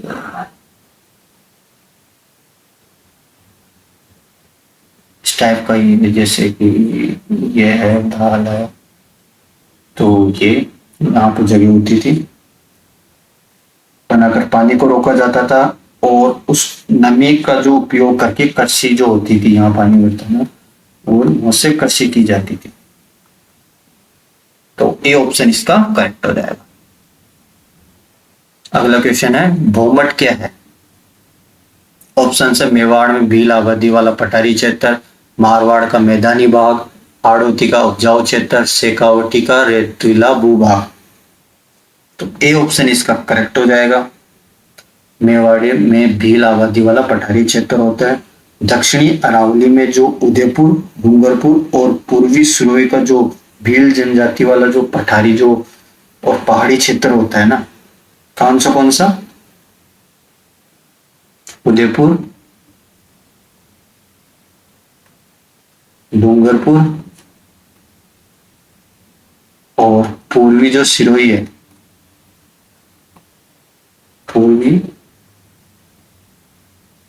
पूर्वी सिरोही का जो जनजाति वाला जो हम बात कर सकते हैं पठारी क्षेत्र या फिर पहाड़ी क्षेत्र वाला जो भाग है उसको भौमट कहा जाता है वैसे। तो ए ऑप्शन इसका करेक्ट हो जाएगा। अगले क्वेश्चन पे आते हैं निम्न में से किस जिले में जरगा पर्वत की चोटी स्थित है? ऑप्शन है सिरोही, राजसमंद, उदयपुर, पाली। तो अभी वैसे तो हमने विस्तार में पढ़ लिया है जरगा, जो इसका ऑप्शन होगा वो सी इसका करेक्ट हो जाएगा। जरगा जो है 1431 मीटर की हाइट पे दक्षिणी अरावली में है। कहां पे स्थित है ये? दक्षिणी अरावली में ये स्थित है, जो कि कहां पे है? उदयपुर में ये स्थित है, और राज्य की ये 4th हाईएस्ट पीक है। समझिए 4th हाईएस्ट पीक ये है। तो सी ऑप्शन इसका करेक्ट हो जाएगा। अगले क्वेश्चन पे हम आते हैं। मालखेराड़ का जो क्षेत्र है किन दो स्थानों के मध्य स्थित है? ऑप्शन है मालपुरा, टोंक से जहाजपुर, भीलवाड़ा, टोंक से करौली, अजमेर से टोंक, भीलवाड़ा से चित्तौड़। तो इसका बताओ क्या आंसर होगा? मालखेराड़ वाला क्षेत्र हमको बताना है, तो ए ऑप्शन इसका करेक्ट हो जाएगा। माल जो केराड़ क्षेत्र जो है मालपुरा टोंक से जहाजपुरा जो भीलवाड़ा है उन दोनों स्थानों के बीच में यह है। बनास बेसिन के अंतर्गत ये आता है। किसमें आता है? बनास जो बेसिन होता है उसके अंतर्गत ये आता है। बनास बेसिन के अंतर्गत ये आता है। इसके अलावा और इसका करेक्ट हो जाएगा। और बनास बेसिन की हम बात करें, बनास बेसिन की भी हम बात कर लेते हैं। बनास का मैदान जो होता है या बाणगंगा का मैदान दो भागों में यह बटा हुआ है।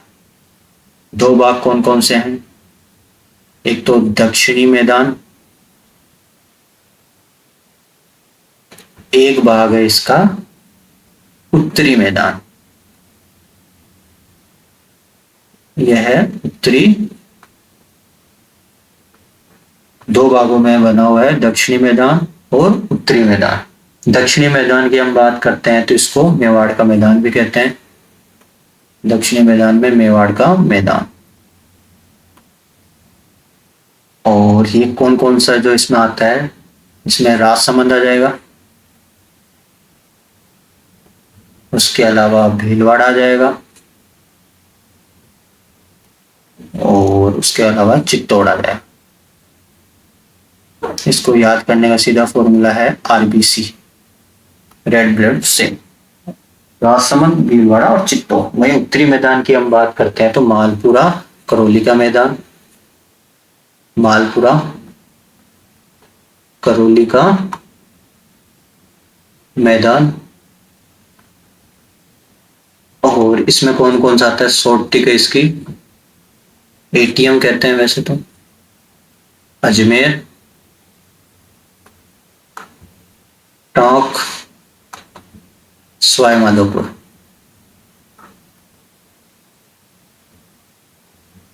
ये एरिया है।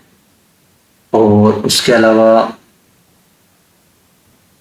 बनास के मैदान में एक और क्या पाया जाता है? बनास बेसिन में भूरी मिट्टी। भूरी जो मिट्टी है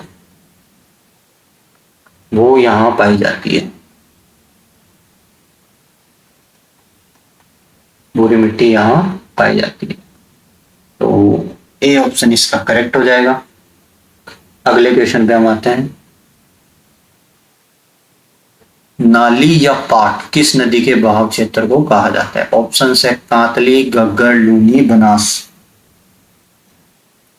तो इसका बी ऑप्शन इसका करेक्ट हो जाएगा, घग्गर। हनुमानगढ़ जिले के अंदर ये स्थित है।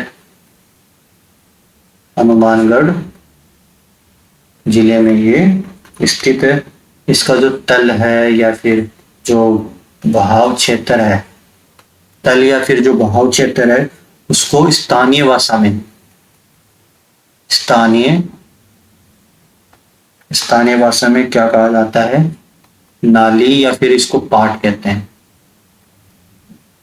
और कांतली का जो अपवाह क्षेत्र है उसको तोरावटी कहा जाता है, तोरावटी कहते हैं। वहीं लूनी नदी के जो अपवाह क्षेत्र होता है उसको जालोर में क्या कहते हैं? लूनी नदी के जालोर की हम बात करें तो रियल नाड़ा, नाड़ा। और समग्र रूप से हम बात करें तो गोडवाड़, गोडवाड़ प्रदेश भी कहते हैं। तो हम कहते हैं, तो पी ऑप्शन इसका करेक्ट हो जाएगा। अगले क्वेश्चन पे हम चलते हैं। बीड किसे कहते हैं? ऑप्शन है शेखावटी क्षेत्र में चारागाह जो भूमि होती है उसको, नागौर क्षेत्र में खारे पानी की गर्त को, हाड़ौती क्षेत्र के जंगल को, मेवात मेवाड़ के तालाब को। तो इसका ए ऑप्शन इसका करेक्ट हो जाएगा। शेखावटी क्षेत्र के अंदर जो घास के मैदान या फिर जो चारागाह भूमि जो होती है उसको स्थानीय रूप में क्या कहते हैं? भीड़ कहा जाता है। ए ऑप्शन इसका करेक्ट है। अगले क्वेश्चन पे हम आते हैं। राजस्थान में सर्वाधिक क्षेत्रफल वाला भौतिक प्रदेश कौन सा है? ऑप्शन है पूर्वी मैदानी प्रदेश, अरावली पर्वतीय प्रदेश, दक्षिण पूर्वी पठारी प्रदेश, पश्चिमी मरुस्थलीय प्रदेश। तो डी ऑप्शन इसका करेक्ट हो जाएगा। जो सर्वाधिक क्षेत्रफल है 61.11% ये होता है, जो कि क्षेत्रफल की दृष्टि से सबसे बड़ा प्रदेश ये बनाता है। और बाकी के ऑप्शंस में वैसे विस्तार में डिस्क्राइब कर दिए हैं पहले ही, तो इतना डीप में नहीं जाएंगे। बी ऑप्शन इसका करेक्ट है। अगले क्वेश्चन पे हम आते हैं। राजस्थान का सबसे कम क्षेत्रफल वाला भौतिक प्रदेश कौन सा है? तो ऑप्शन है पूर्वी मैदानी प्रदेश, अरावली पर्वतीय प्रदेश, दक्षिण पूर्वी पठारी प्रदेश या फिर पश्चिमी मरुस्थलीय प्रदेश। देखो पश्चिमी मरुस्थलीय प्रदेश तो 61.11% ये हमने पढ़ा। तो हमें सबसे कम वाला बताना, बताओ सबसे कम वाला कौन सा होगा? सबसे कम वाला कौन सा होगा? दक्षिण पूर्वी पठारी प्रदेश जो है वो सबसे कम वाला होगा। कितना है? 6.89% है ये, जो कि सबसे छोटा है। ये सबसे बड़ा, ये सबसे बड़ा है, तो ये सबसे छोटा है, ये सबसे छोटा है। तो आप मुझे कमेंट सेक्शन में ये बताना कि पूर्वी मैदानी प्रदेश का कितना प्रतिशत क्षेत्र है, क्षेत्र एरिया है। इसका एरिया बताओ कमेंट सेक्शन में, और इसका एरिया मुझे बताओ कितना है। क्वेश्चन नंबर डालना और इन दोनों का एरिया मुझे बताना, देखा किस किस को आता है। वैसे इसका जो आंसर होगा कौन सा करेक्ट होगा? सबसे कम वाले का ये। अगले क्वेश्चन पे हम आते हैं। राजस्थान में इर्ग का विस्तार किन जिलों में फैला हुआ? कोटा, बूंदी, बारा, उदयपुर, डूंगरपुर, बांसवाड़ा, जैसलमेर, बाड़मेर, बीकानेर, जयपुर, अलवर, दौसा। तो इसका जो आंसर होगा सी इसका करेक्ट हो जाएगा। अब देखो इर्ग होता क्या है? इर्ग जो होता है संपूर्ण रेतीला मरुस्थल होता है। मरुस्थल राजस्थान में जो सर्वाधिक जो विस्तार होता है इसका जैसलमेर, बाड़मेर, बीकानेर जिलों में पाया जाता है, और महान भारतीय मरुस्थल इसको कहते हैं वैसे। तो सी ऑप्शन इसका करेक्ट हो जाएगा। अगले क्वेश्चन पे हम आते हैं। उत्तरी अरावली का सर्वोच्च शिखर, अरावली की सर्वोच्च शिखर चोटी कौन सी है? ऑप्शन है गुरु शिखर, तारागढ़, रघुनाथगढ़, जरगा। वैसे तो हमने डिस्कस कर लिया है ये भी, तो इसका सी ऑप्शन इसका करेक्ट हो जाएगा। कितनी कितनी हाइट है इसकी? 1055 मीटर हाइट है, सीकर में ये है, और हाईएस्ट पीक है नॉर्थ अरावली की, हाईएस्ट पीक है, हाईएस्ट पीक है। वैसे अपने पूरा डिस्क्राइब कर लिया है इसको। गुरु शिखर की हम बात करते हैं तो दक्षिण अरावली की है, हाईएस्ट पीक है ये। और वहीं तारागढ़ की हम बात करते हैं तो ये मध्य अरावली की चोटी है। जरगा की हम बात करते हैं तो ये दक्षिण अरावली की है, ये मध्य अरावली की है, और गुरु शिखर इस दक्षिण अरावली की, ये हाईएस्ट पीक है उसकी।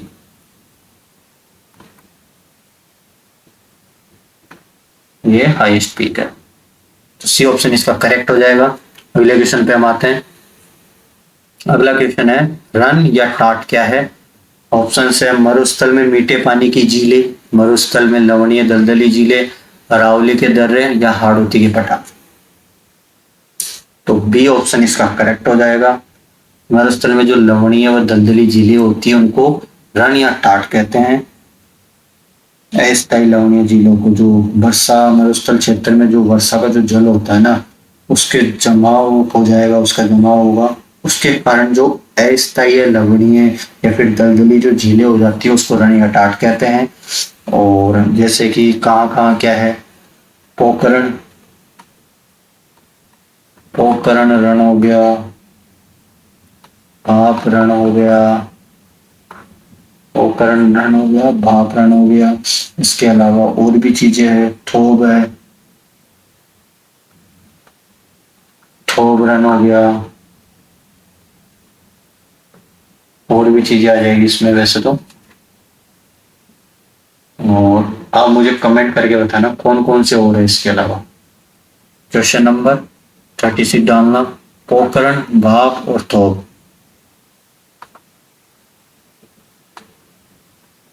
इसके अलावा और कौन से रन हैं वो कमेंट सेक्शन में मुझे बताओ। तो बी ऑप्शन इसका करेक्ट हो जाएगा। अगले क्वेश्चन पे हम आते हैं। अगला क्वेश्चन है, अरावली पर्वतमाला की जो औसत ऊंचाई है वो कितनी है? तो हमने वैसे भी इसको विश्लेषण कर लिया है। तो ए इसकी 930 जो है इसकी औसत ऊंचाई है अरावली पर्वतमाला की। समुद्र स्थल से 930 मीटर की उसकी ऊंचाई है। और वैसे थोड़ा सा और भी डीप में चले, 1722 है अपने गुरु शिखर की हाइट, गुरु शिखर की हाइट है। और वहीं 1055 किसकी है? उत्तरी अरावली में हमने बात की थी, रघुनाथ गढ़ की हाइट है, जो पीक है उसकी हाइट है। और इसका तो क्या करना कि ये मरुस्थल प्रदेश जो होता है ना अपना, मरुस्थलीय जो प्रदेश है उसकी औसत एवरेज हाइट है 300 मीटर। तो ए ऑप्शन इसका करेक्ट हो जाएगा। अगले क्वेश्चन पे हम आते हैं। राजस्थान में सर्वाधिक जैव विविधता वाला भौतिक प्रदेश कौन सा है? ऑप्शन 4 हमारे पास भौतिक प्रदेश है, उसमें सर्वाधिक जैव विविधता कहाँ पाई जाती है? ये ऑप्शन है। तो अरावली जो पर्वतीय प्रदेश है वहां पे ही सर्वाधिक जैव विविधता पाई जाती है, क्योंकि जलवायु वहां विविध है, ऊंचाई, वनस्पति, इनके कारण यहाँ पे होता है सब कुछ। अधिकांश वन्य जीव जो अभ्यारण्य भी इसी में ही है। अधिकांश वन्य जीव अभ्यारण्य यहाँ है, वन्य जीव अभ्यारण्य है यहाँ पर। तो बी ऑप्शन इसका करेक्ट हो जाएगा। अगले क्वेश्चन पे हम आते हैं। खेड़तल तिजारा जिला मुख्यतः राजस्थान के किस भौतिक प्रदेश में आता है? पश्चिम मरुस्थलीय प्रदेश, अरावली पर्वतीय प्रदेश, पूर्वी मैदानी प्रदेश, दक्षिण पूर्वी पठारी प्रदेश। तो इसका सही कौन सा होगा? सी हो जाएगा इसका, पूर्वी मैदानी प्रदेश जो होता है उसमें खेड़तल तिजारा का हिस्सा आता है। बनास और बाण गंगा जो बेसिन है, बनास एंड बाण गंगा जो बेसिन है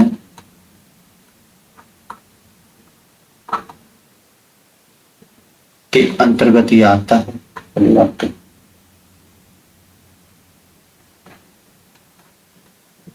अंतर्गत ये आता है। और कौन सी मिट्टी पाई जाती है? जलोढ़ मिट्टी यहाँ पे पाई जाती है।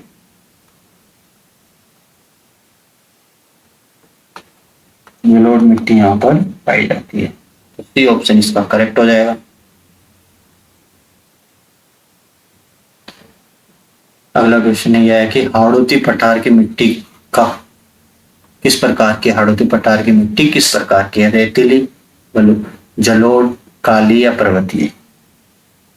सही आंसर बताओ इसका क्या होगा। तो सी ऑप्शन इसका करेक्ट हो जाएगा। हाड़ौती जो पठार का जो निर्माण था, इसके निर्माण की हम बात करें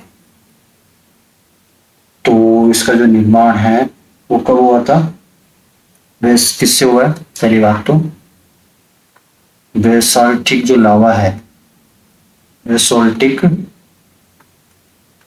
जो लावा है उससे इसका निर्माण हुआ है, जिसके अपेक्षा से काली जो मिट्टी है, काली मिट्टी को हम रेगुर भी कह सकते हैं पहली बात तो, या फिर कपासी मिट्टी भी कह सकते हैं। कपासी मिट्टी या काली मिट्टी को रेगुर या कपासी मिट्टी कहते हैं का निर्माण हुआ है। निर्माण हुआ है। और इसके अलावा हाड़ौती पठार की हम बात करते हैं, थोड़ा सा और डीप में ले लेते हैं। 6.89% एरिया में कितनी प्रतिशत जनसंख्या रहती है? 10.55% पॉपुलेशन यहाँ निवास करती है। और उसके अलावा निर्माण काल की हम बात करें तो निर्माण काल जो है इसका क्रिटेशियस जो काल है वो इसका निर्माण काल है। और अध्ययन की दृष्टि से हम बात करें तो दो तो मुख्य और 3 गौण भागों में ये विभाजित है। दो तो मुख्य और 3 गौण भाग में ये विभाजित है। 2 मुख्य गौण भाग कौन कौन से हैं? एक तो दक्कन का लावा पठार, दक्कन लावा पठार। उसके अलावा विंध्य कगार। ये 2 भाग मेन भाग है इसके जिसमें ये विभाजित है। और हमने ऊपर बात की थी ना, ग्रेट बाउंड्री फॉल्ट जो है वो किन किन से होकर गुजरती है, तो इसका जो आएगा इसका आप लिख लेना, भीलवाड़ा और इसके अलावा बूंदी, चित्तौड़, तो इसका तो सीधा सीधा ही हो गया बीबीसी। इसके अलावा और भी है। इसके अलावा कौन सा है? कोटा है, करौली है, कोटा है, करौली है, धौलपुर है, कोटा है, करौली है, धौलपुर है, एंड उसके अलावा सवाई माधोपुर है। समझ गए? कोटा, करौली, धौलपुर, भीलवाड़ा, बूंदी, चित्तौड़, यहाँ से ग्रेट बाउंड्री फॉल्ट होता है। और दक्कन के लावा पठार की हम बात करें तो दक्कन का जो लावा पठार है वो हाड़ौती के दक्षिणी जो भाग होता है उसको कहते हैं। इसका भी विस्तार 2 जगह से है। इसमें भी मालव प्रदेश आता है, मालव प्रदेश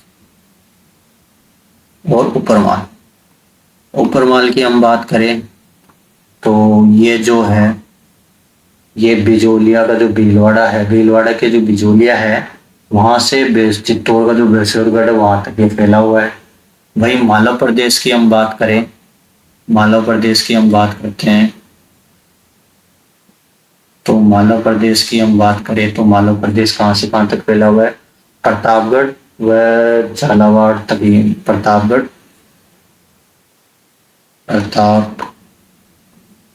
से झालावाड़ तक ये फैला हुआ। वही हम बात करते हैं विंध्य कगार भूमि की। तो विंध्य कगार भूमि जो होती है, डांग वाला जो क्षेत्र है, डांग या गियड़ वाला जो क्षेत्र है जिसमें करौली, इसमें करौली आ जाएगा, सवाई माधोपुर आ जाएगा और बूंदी का थोड़ा सा भाग आएगा। इसमें बूंदी का थोड़ा सा भाग आएगा। तो यह है। और उसके अलावा इसमें हम बात करिए जो विंध्य कगार जो है इसमें क्या क्या पाया जाता है? बलुआ पत्थर यहाँ पाए जाते हैं, बलुआ पत्थर यहाँ पाए जाते हैं। उसके अलावा लाल पत्थर भी यहाँ पाए जाते हैं, कोटा स्टोन यहाँ पाए जाते हैं। उसके अलावा और क्या बताऊं, इसमें चूना पत्थर, हाँ चूना पत्थर और हीरा, ये चीजें यहाँ पाई जाती है। उसके अलावा हाड़ौती के गौण भाग की हम बात करें तो 3 गौण भाग हमने बात किए हैं। 3 गौण भाग कौन कौन से हैं? एक तो अर्धचंद्राकार पहाड़ी, पहला दूसरा जो है अपना शाहबाद की उच्च भूमि, और तीसरे की हम बात करें तो डांग गंगदर पठार या फिर उच्च जो होता है वो है। और जो अर्धचंद्राकार पहाड़ी में हम बात करते हैं तो बूंदी हिल्स और मुकुंदरा हिल्स आती है।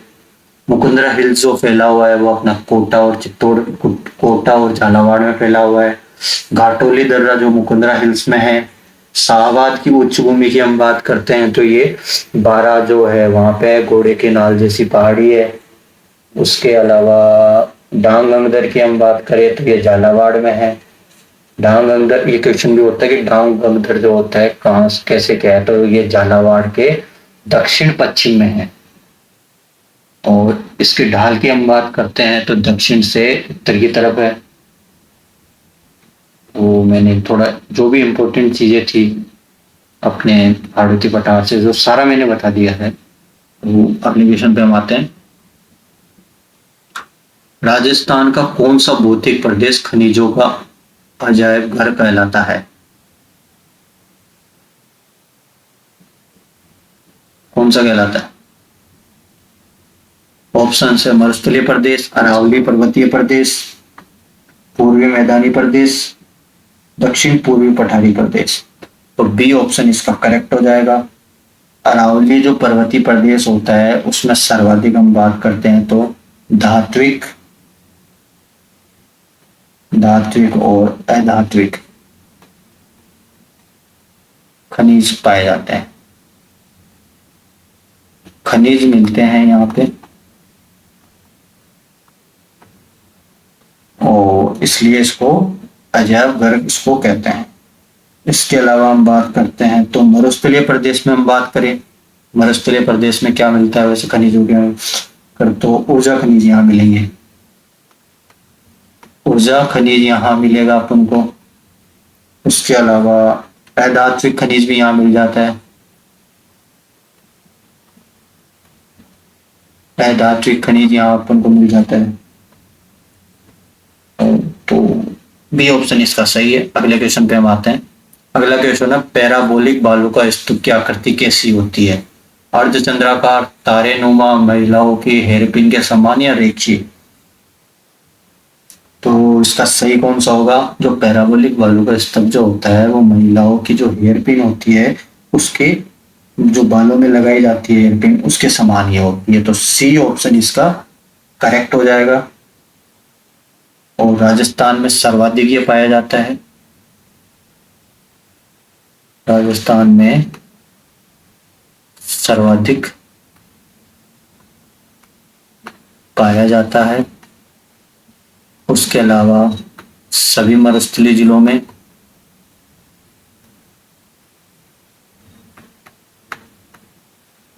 केवल सभी जिलों में नहीं, सभी मरुस्थलीय जिलों में। यहाँ कंफ्यूजन हो जाता है, ऑप्शन आ जाता है कि ये सभी जो होता है सभी जिलों में पाया जाता है, तो यहाँ पे गलत करना होता है। यहाँ पे जो सही होगा सभी मरुस्थलीय जिलों में पाया जाता है। तो सी ऑप्शन इसका करेक्ट हो जाएगा। अगला क्वेश्चन है आड़ावट जो है किस भौतिक प्रदेश का नाम है? मरुस्थलीय, पर्वतीय प्रदेश, रावली या फिर मैदानी प्रदेश या हाड़ौती पठार? तो बी इसका करेक्ट हो जाएगा। उदयपुर क्षेत्र में जो अरावली जो पर्वतमाला जो है उसको स्थानीय रूप से आड़ावट पर्वत के नाम से जाना जाता है। तो बी ऑप्शन इसका करेक्ट हो जाएगा। अगले क्वेश्चन पे हम आते हैं। अगला क्वेश्चन है मालपुरा करौली का मैदान किस नदी पर स्थित है? वैसे हमने इसको विश्लेषण अच्छे से कर लिया है, पीछे बता दिया मैंने। तो Mahi basin, Luni basin, Chambal basin या बनास बाणगंगा बेसिन? तो डी ऑप्शन इसका करेक्ट हो जाएगा। डी ऑप्शन इसका करेक्ट हो जाएगा। और डिटेल में मैंने पीछे बता दिया है, आप एक बार वहां देख लीजिएगा। अगले क्वेश्चन पे हम आते हैं। अगला क्वेश्चन है राजस्थान का सबसे नवीनतम भौतिक प्रदेश कौन सा है? पर्वतीय प्रदेश, पूर्वी पठारी प्रदेश, मैदानी प्रदेश या फिर मरुस्थलीय प्रदेश? सबसे नवीनतम बताना है अपन को। तो डी ऑप्शन इसका करेक्ट हो जाएगा। इसका जो निर्माण हुआ है वो कब हुआ है? इसका निर्माण कब हुआ है? पश्चिमी जो मरुस्थल का जो निर्माण है वो कब हुआ है इसका बताओ। प्लीस्टोसीन जो और होलोसीन जो युग है, प्लीस्टोसीन और होलोसीन जो युग था, युग में इसका निर्माण हुआ है। तो सबसे नवीन हम इसको मान सकते हैं वही अरावली प्रदेश जो है सबसे प्राचीन है। तो डी ऑप्शन इसका करेक्ट हो जाएगा। मुकुंदरा की पहाड़ियां किस भौतिक प्रदेश का हिस्सा है? कौन सी मुकुंदरा की पहाड़ियां? ऑप्शन है अरावली पर्वत का, दक्षिण पूर्वी पठार, मैदानी प्रदेश या पश्चिमी जो मरुस्थल प्रदेश है। तो मुकुंदरा की जो पहाड़ियां, पहली बात तो कहाँ पे ये कोटा और जो झालावाड़ है, झालावाड़ के बीच मध्य स्थित है। और ये जो विंध्याचल पर्वत है, विंध्याचल जो पर्वत है उसका हिस्सा है। और दक्षिण पूर्वी जो पठारी जो प्रदेश है उसके अंतर्गत ये आती है। तो बी ऑप्शन इसका करेक्ट हो जाएगा। अगले क्वेश्चन पे हम आते हैं। अगला क्वेश्चन है जोहड़ शब्द का क्या अर्थ है? ऑप्शन है शेखावटी क्षेत्र में जल संरक्षण करने हेतु निर्मित कच्चे कुएं, मारवाड़ में गहरी घाटियां, हाड़ौती में काली मिट्टी का क्षेत्र या मेवाड़ में भील बस्तियां। तो जोड़ शब्द जो होता है उसके लिए ए सही है ऑप्शन। शेखावटी क्षेत्र में जब वर्षा का जो जल होता है उसको जो इकट्ठा करते हैं ना, उसके लिए जो बनाए गए जो कच्चे स्रोत या तालाब जो होते हैं उनको जोड़ कहते हैं। या और जो पक्के स्रोत होते हैं कच्चे को जोहड़ कहेंगे। और जो पक्का जो होता है उसको क्या कहेंगे? नाड़ा। कच्चे को जोहड़ और पक्के को नाड़ा कहेंगे। अगले क्वेश्चन पे हम आते हैं। निम्न में से कौन सा पठार अरावली पर्वत से संबंधित नहीं है? भोरट का पठार, उड़िया का पठार, ऊपरमाल का पठार, नसाड़िया का पठार। तो इसका सही आंसर क्या होगा? सी ऑप्शन इसका करेक्ट हो जाएगा। ऊपरमाल का पठार जो है अरावली पर्वतमाला से संबंधित नहीं है, क्योंकि ऊपरमाल का जो पठार होता है वो विंध्याचल, ये किसका हिस्सा है? ये विंध्याचल जो पर्वत है उसका भाग है। हाड़ौती जो पठार है हमने पीछे अभी विश्लेषण किया है, ठीक पठार का ये हिस्सा है, के अंतर्गत आता है, अरावली के अंतर्गत ये नहीं आता। सी ऑप्शन इसका हो जाएगा। अगले क्वेश्चन पे हम आते हैं। काठल का मैदान किस जिले में स्थित है? ऑप्शन है बांसवाड़ा, डूंगरपुर, प्रतापगढ़, उदयपुर। तो सी ऑप्शन इसका करेक्ट हो जाएगा। प्रतापगढ़ जिले के अंदर जो माही नदी है, माही नदी के जो किनारा होता है उसको किनारे या माही, प्रतापगढ़ के जो माही नदी के किनारे स्थित जो मैदानी भाग होता है उसके अंदर जो मैदानी भाग है, किनारे का जो मैदानी भाग है उसको क्या कहते हैं? काठल का मैदान। समझ गए? प्रतापगढ़ के अंदर जो माही नदी के किनारे का जो मैदानी भाग होता है उसको काठल का मैदान कहा जाता है। अगले क्वेश्चन पे हम आते हैं।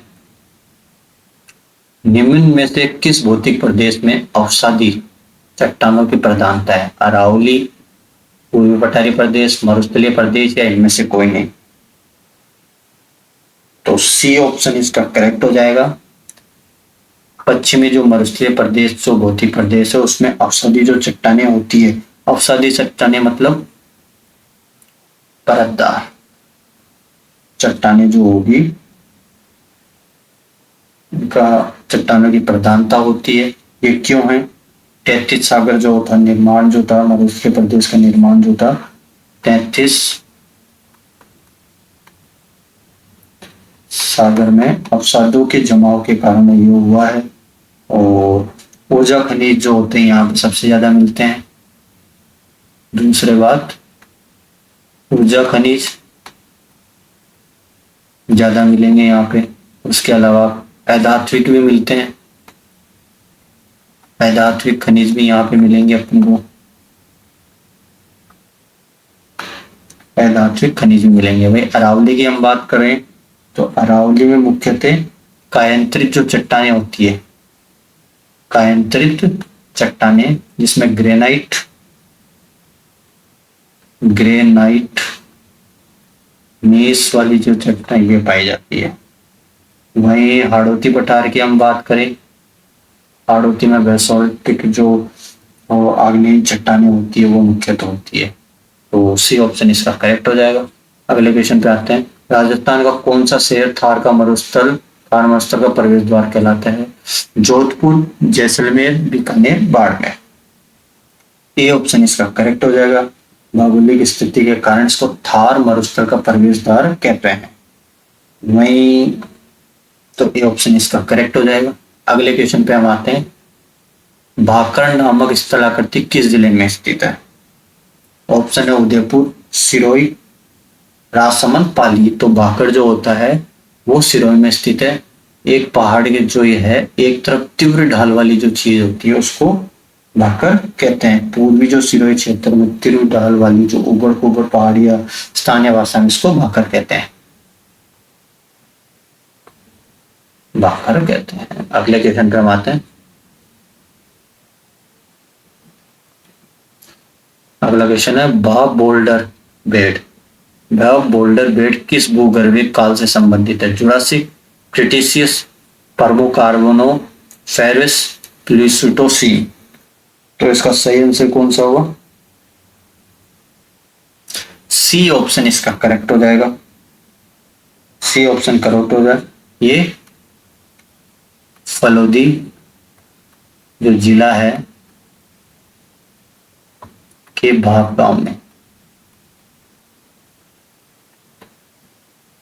के पास ये मिला है। प्रमुख आर्गेनिज युग का जो हिमानी जो निक्षेप थे, ग्लेशियर डिपॉजिट्स के अवशेष यहाँ पाए गए हैं।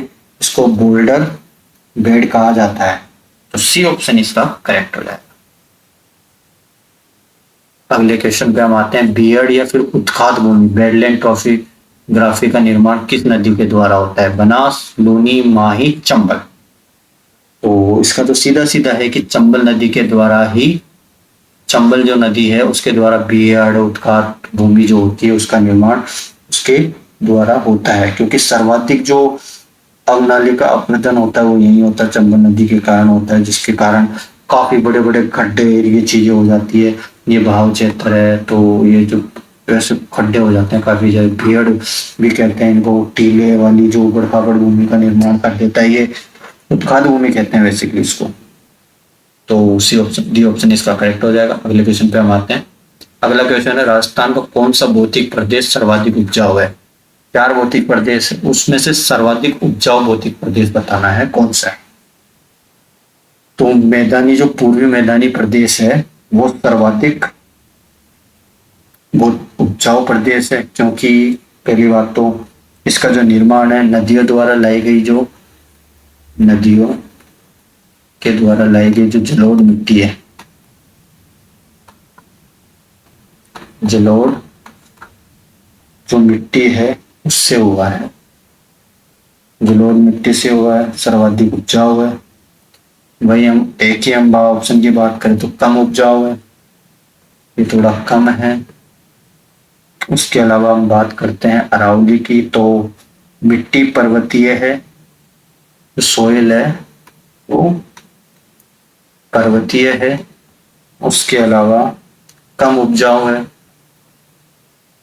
दक्षिण पूर्वी पठार की हम बात करें तो काली मिट्टी, ब्लैक सॉइल,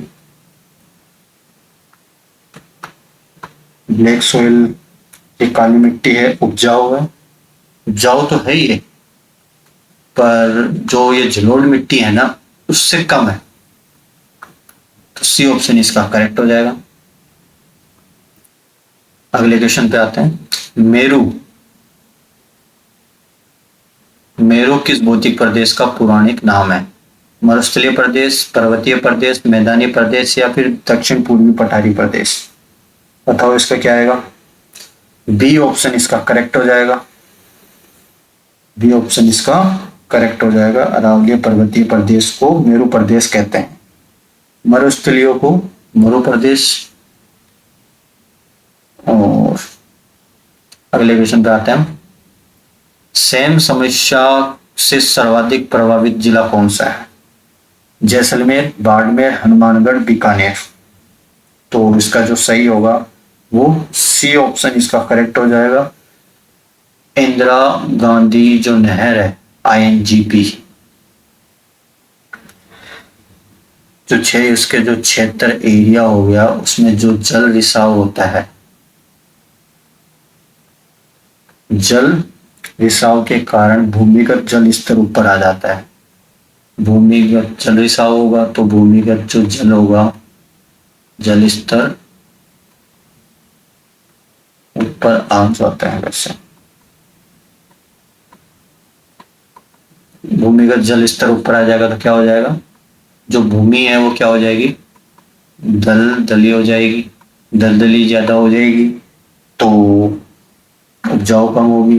दूसरी बात, ज्यादा ही दलदली हो जाएगी तो ये सेम समस्या, एक तरीके की सेम समस्या कहते हैं इसको। जो एरिया है वो कौन सा है? हनुमानगढ़ का कौन सा है? बड़ोपल जो गांव है वो है। इससे समस्या से सर्वाधिक ग्रसित का। और उसके अलावा हम बात करें, वैसे जैसलमेर, बाड़मेर, बीकानेर भी प्रभावित है, पर जो सर्वाधिक की हम बात करें ना तो वो सी ऑप्शन करेक्ट होता है।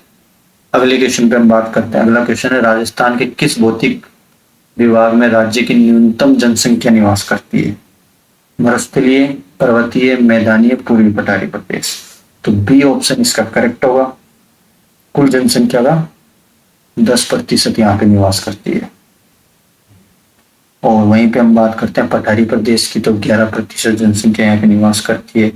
मैदानी प्रदेश की हम बात करते हैं 39% की हम बात कर सकते हैं।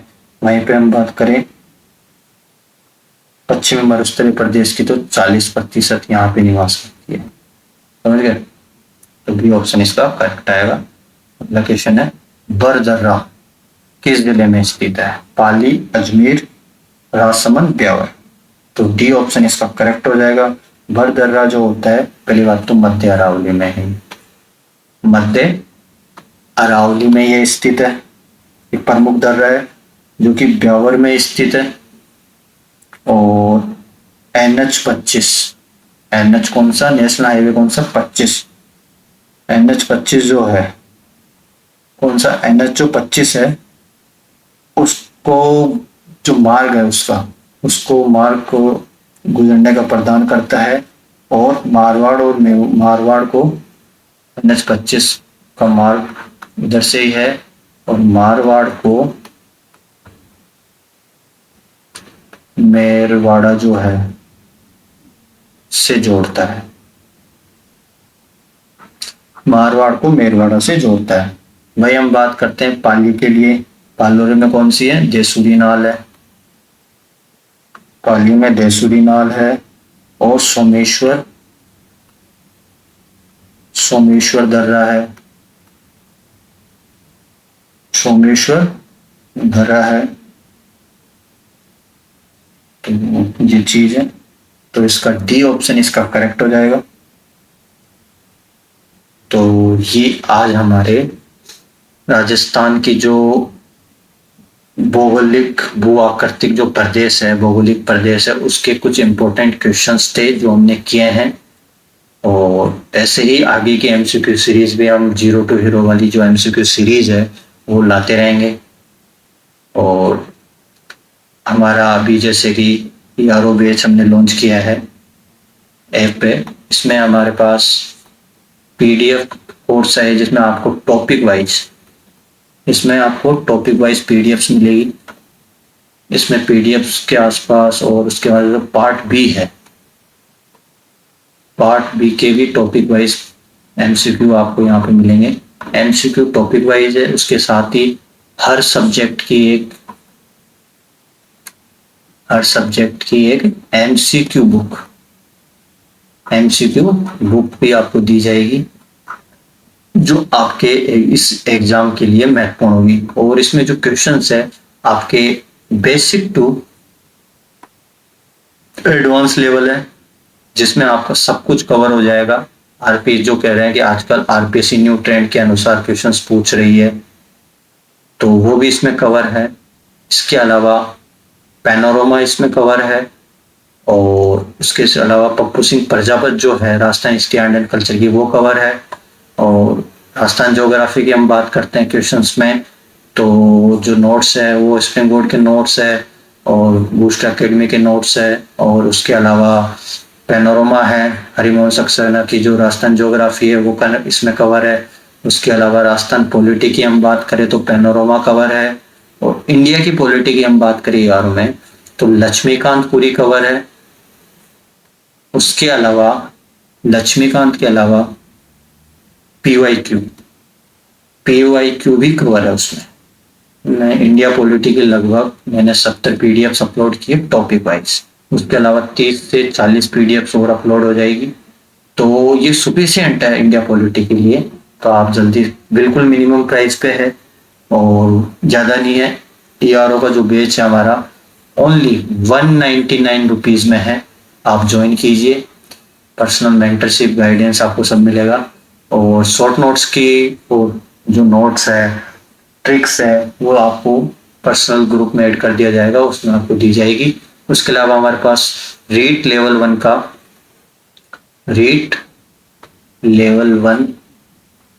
का कोर्स है, ये भी 199 है। इसमें भी टॉपिक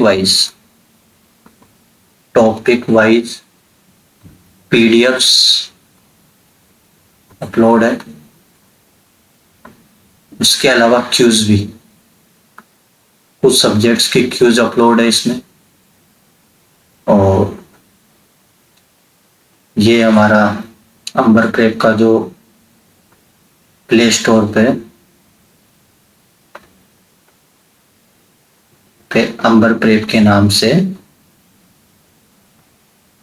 ऐप है, वहां से आप इसको डाउनलोड करके इंस्टॉल कर सकते हैं। इसके अलावा हमारे पास पीएसआई प्रोग्राम चल रहा है हिंदी के साथ, उसमें पीडीएफ प्रोवाइड करवाई जाएगी। पीएसआई है एक, इसमें केवल जीके एंड जीएस वाला प्रोग्राम है। उसके अलावा आरएस प्री ओरिएंटेड, इसमें टॉपिक वाइज पीडीएफ एमसीक्यू की। उसके अलावा आपको मिलेगा इसमें आपको टॉपिक वाइज ही क्यूज प्रोवाइड करवाई जाएगी। उसके अलावा current affairs notes and MCQ with detailed solution आपको मिलेगा। उसके अलावा आरएसपी के अंदर आपको शॉर्ट नोट्स मिल जाएंगे, और कुछ भी अगर माइंड मैप वाली चीजें अगर चाहिए जरूरी होगी तो वो भी आपको प्रोवाइड करवा दी जाएगी। और ये मात्र 999 के अंदर है, जिसमें आपको 600 प्लस पीडीएफ मिलेगी। पर पीडीएफ में 100 एमसीक्यूज है अप्रोक्सीमेटली, तो आपको आरएस के लिए हर सब्जेक्ट का मिला के टोटल 60 से 70 हजार एमसीक्यूज आरएस प्री के लिए आपको मिल जाएंगे। वो सफिशिएंट है आपकी तैयारी को एक बूस्ट देने के लिए। तो प्री यहां से कंप्लीट आपका हो जाएगा। तो यह है, हमारे चैनल को सब्सक्राइब करिए। आपका एक सब्सक्राइब हमें आगे वीडियो बनाने के लिए मोटिवेट करेगा। तो ये जो सीरीज है इसको अपने दोस्तों में शेयर करें, ज्यादा से ज्यादा लोगों को बताइए, अपने फ्रेंड सर्कल में बताइए। तो मिलते हैं अगली सीरीज के साथ। इसमें हम अगली चीज राजस्थान ज्योग्राफी में हम बात करें तो अगली सीरीज हम लाएंगे जलवायु की। राजस्थान की जलवायु कौन सी है इसके एमसीक्यू लाएंगे। अभी जो ये एमसीक्यू सीरीज है ये बेसिक वाली चल रही है। एक बार ये बेसिक कंप्लीट हो जाए उसके बाद हम लाएंगे पीएसआई एंड आरएस प्री वाली जो है उस टाइप के क्वेश्चंस जो है आरपीएसए का करने वाली वो सीरीज स्टार्ट करेंगे। जैसे ये खत्म होती है ये सीरीज स्टार्ट हो जाएगी। तो ज्यादा से ज्यादा सपोर्ट करें अंबर प्रेप चैनल को। धन्यवाद।